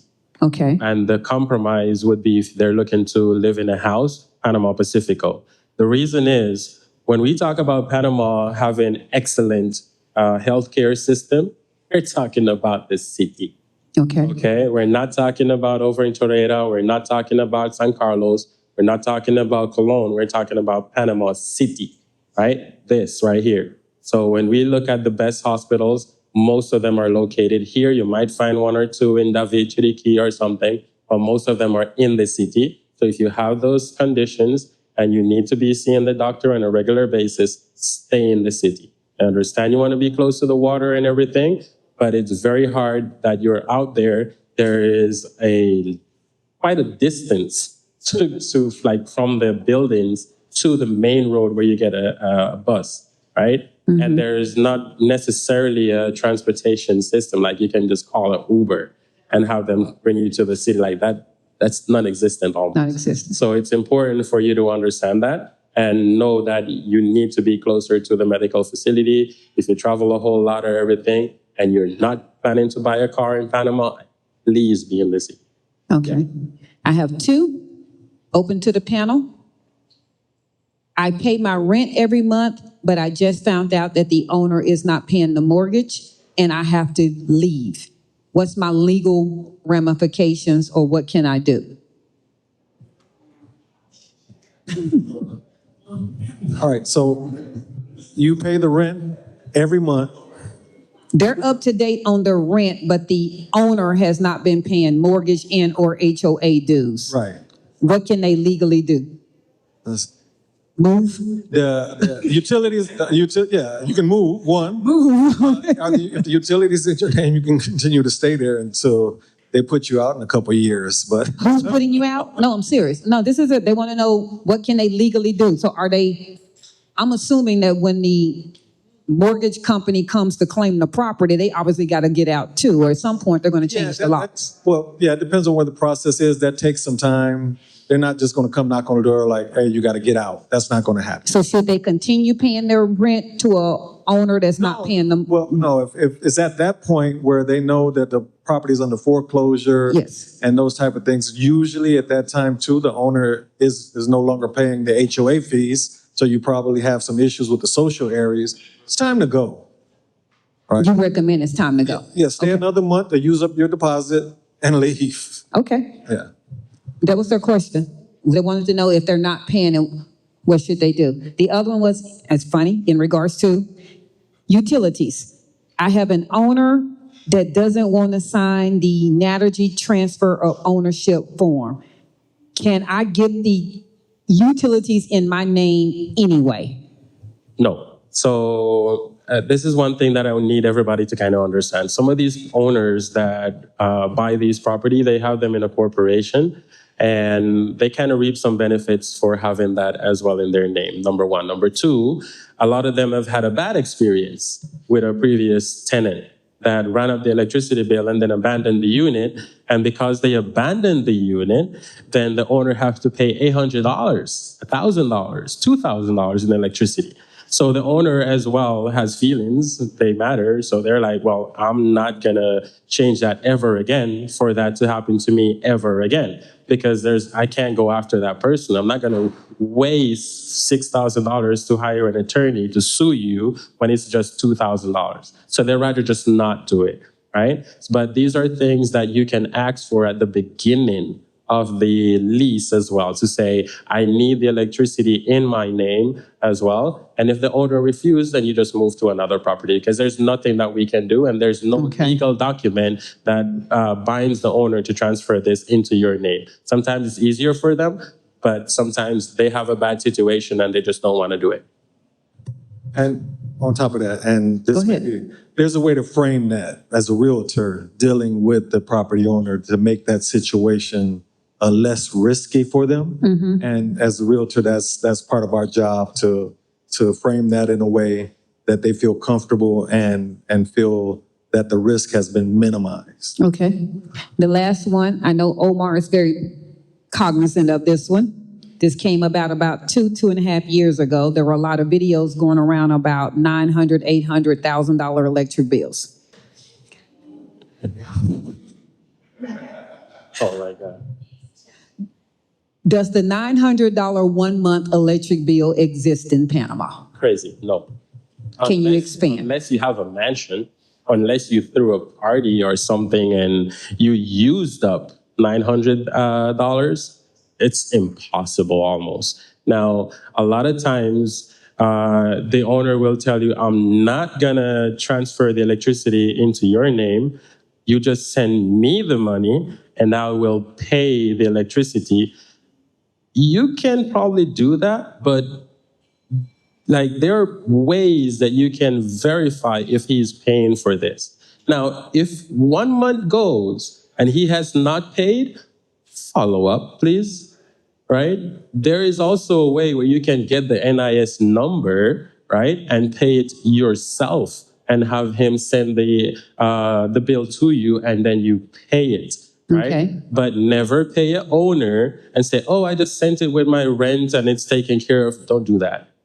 Never do that. Always check and verify. I normally recommend people to kind of have a specific bank account, mainly because you can go into the bank account and see if you owe anything, right? If you go in and you see that you owe a month and you know you already paid the owner, check him on that, right? The other thing as well is, here in Panama, I don't care what anyone says, here in Panama, they're not going to cut your electricity off. Only the way they're going to cut it off is if you have 3 months of non-payment. And even though there's 3 months of non-payment, with the mañana system working in your favor, they will take another 2 weeks before they come and cut it off, right? So if someone does come cut off your electricity, number one, either you were paying the owner 3 months and he did not pay the bill, Okay. or you did not pay the bill as well. And that's the only reason you're going to get your electricity cut off. You can get by well enough for 2 months and a half without paying, and your electricity will still be. That's the thing. If I heard you hear it correctly on that was some owners prefer the electricity stays in their name for whatever Yes. benefit that they want. But just because it stays in their name doesn't mean you as the tenant cannot go pay the electric bill directly. Yeah. And that if it's going to stay in the owner's name, you need to be responsible for paying the bill directly yourself and not paying the owner for your electricity. Correct. Even if the owner says, no, don't worry about it, I'll pay it. No, that's okay. Just send me the bill. I'll take care of it. And all you need to do is take that NIS number, which is, the account number of the electricity, plug it into your bank account, and every time that you're ready to pay or you want to check it or you know when your bill comes and it's due, you just go into the bank account, you check it, you see how much is due, you get the bill, you verify that amount, and then you proceed to pay, right? And the bank is not responsible for sending you a bill. Right? They just have this service when the bill is issued, then they upload that number, whatever the bill comes out to, for you to pay in the online banking app. Now, if you go to the online banking app and you see a number that you do not recognize and you don't have a bill, don't pay. Perfect. I have two last ones. We're almost done. I'm sorry, y'all. Is there such thing as renter's insurance and homeowner's insurance in Panama? It's a form of, but it's not worded that way as a renter insurance. It's a content insurance. So your belongings inside the apartment is protected or covered, basically, if there is an event of a flooding or fire or whatever it is that those things got damaged, then there's an insurance that you can buy to protect those things, whether it's yours or the owner, so you're not liable for it afterward. And Eric, as far as homeowner's insurance, if I buy a property similar to the U.S., am I required to carry homeowner's insurance here in Panama? You're required to do so if you're financing the property. Financing, Right. okay. So the bank requires you to carry insurance. If it's paid for, it's sort of optional. Okay. It's not expensive. It's really, really cheap, to be honest. Give us a monetary thereabout, $300,000 condo. Maybe $200. Depending on $300. Yeah, it depends on. No, I don't think so. No. Yeah, for the year. For the year? Yeah. Yeah, $300 for the year. $300 for the year. We don't know who they're using, but go talk to them. Okay. We know who they're using. All right, and the last one, it is really comical. I just wanted to be known. Omar Ramsey, Sober Services is who Cedric and I happen to utilize for our services. However, it is not because of the fact that Sabrinna or Eric are not certified and very valuable realtors. They just happen to not be at the restaurant that Dub and I was at when we met Omar Ramsey. They just happen to not be there. If they had been there, they probably would have got booked too. But I wanted to be very much known because of the rumor mill. Omar Ramsey, are you compensated by any means in regards to anyone that we send to you? And do you send Dub and I any type of referral or affiliate pricing? No. Omar Ramsey, have you ever sent me any money whatsoever in regards to DemButlers? No. Thank you very much. No, that was all jokes, y'all. But for real. All right, we want to thank you all so much. I'm going to give them all one last statement. I'm going to allow each one of them to close with anything that they feel that they didn't get a chance to speak in regards to. We went a little bit over 7 o'clock. After they're done with their closing statement, they'll be walking around. If anyone would like to meet with them directly, they're all available here until 8 o'clock. Please book time and consultations directly with them and their staff so they can sit down and help you with your housing need. But I'm going to, since Omar has the mic, go ahead and close out with anything you would like to say. Sure. So as you come to a different country, the first thing you got to understand is that things are supposed to be different. And be open-minded, as my colleague here said at the beginning, about how the process is, right? And trust us a little bit. Not all of us are out there to hurt you. Some of us are out here actually spending our own money to make sure that you're okay, right? So it's very important that we use the system that we have here in Panama called the honor system. Because a lot of times people, but I need that in writing. And it's only because of how it is in the US. But out here, sometimes we take your word for it, right? But you gotta deploy a little trust in us as well. Just as we're trusting you when you say, hey, I'm gonna pay you on Monday because my bank is closed and I can't get access to my account and I gotta call somebody, and we trust you with that. Trust us as well to know that we are gonna be on your side and making sure that your process is taken care of in the best way possible. The other thing I wanna say is that coming to Panama, like, this is one of the best places in the world, personally. I don't care what nobody say. We don't got nothing to beg anybody. We got some of the best beaches in the world. All right. So feel at home. When I meet people, I normally say, welcome home, right? Because out here, we don't really have most of the issues we have in other places, right? And when you're out here, like, our skin, we are actually majority out here. So when you walk around the street, as long as you don't open your mouth, they'll think you're another Panamanian, right? And all the Panamanians are out here to help you. As you're in our country, I would recommend you to learn the language as well, so you can also help yourself. And sometimes I would always recommend you guys to just be part of the culture, immerse it. Sometimes people ask me, oh, where are the expat at? I don't know, but I can tell you where the locals are, right? So you can mingle with these people, talk to them, right? Talk to people, right? Get out there, get out of your space, and that all the things that you do is just an expat meetup. Like, go to some Panamanian meetup. How about that? And learn the culture, get to know the people, mingle with them. Because a lot of people say, oh, I'm going to learn the Spanish, but all you do is be in a English-speaking setting. So you're never going to learn the language that way. And the last thing I want to say to you guys as well, if you're ready to buy or rent, this is the time. This is now. Amen. Omar Ramsey, Sober Services and One Diversity. Go ahead, Mr. Eric. Yeah, I'll be brief. I would say one of the main things you need to have in order to be happy in Panama is to be patient, right? It's not everything is going to happen right away. Understand people's intentions. Even when you rent or buy, understand when people are really and sincerely trying to help you. Sometimes there are third parties involved that, things here just, you give you an example. You try to get internet with Tigo or Mas Mobile, and they say, we're sending a technician tomorrow from 8 to 12. Well, he may not be there from 8 to 12 tomorrow. Don't get upset. And, might not be there tomorrow. This country is crazy. And no, just take it easy. He'll get there. It may be from 12 to 4 or tomorrow, but he'll get there, right? So have a little patience. And again, try to understand people's intentions when they really do want to help you, but things may not be happening as fast as you want them to. That was Eric Edwards of Panama Property Guru.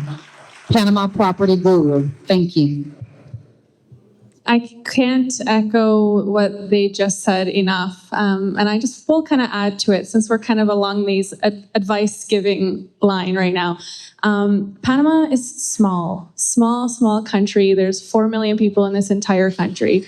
You can't cheat the system here. What goes really far is to build relationships with people. Get to know the people, get to know the culture, get to know your neighbors, put yourself out there, and that's where you'll really see, you'll live a really good life here. It's not about, I'm going to pay this person $20 here and corrupt this person and all these other things that you might have in your head. What matters here is the relationships that you build. That's what goes a really long way in Panama. It's my one piece of advice for you.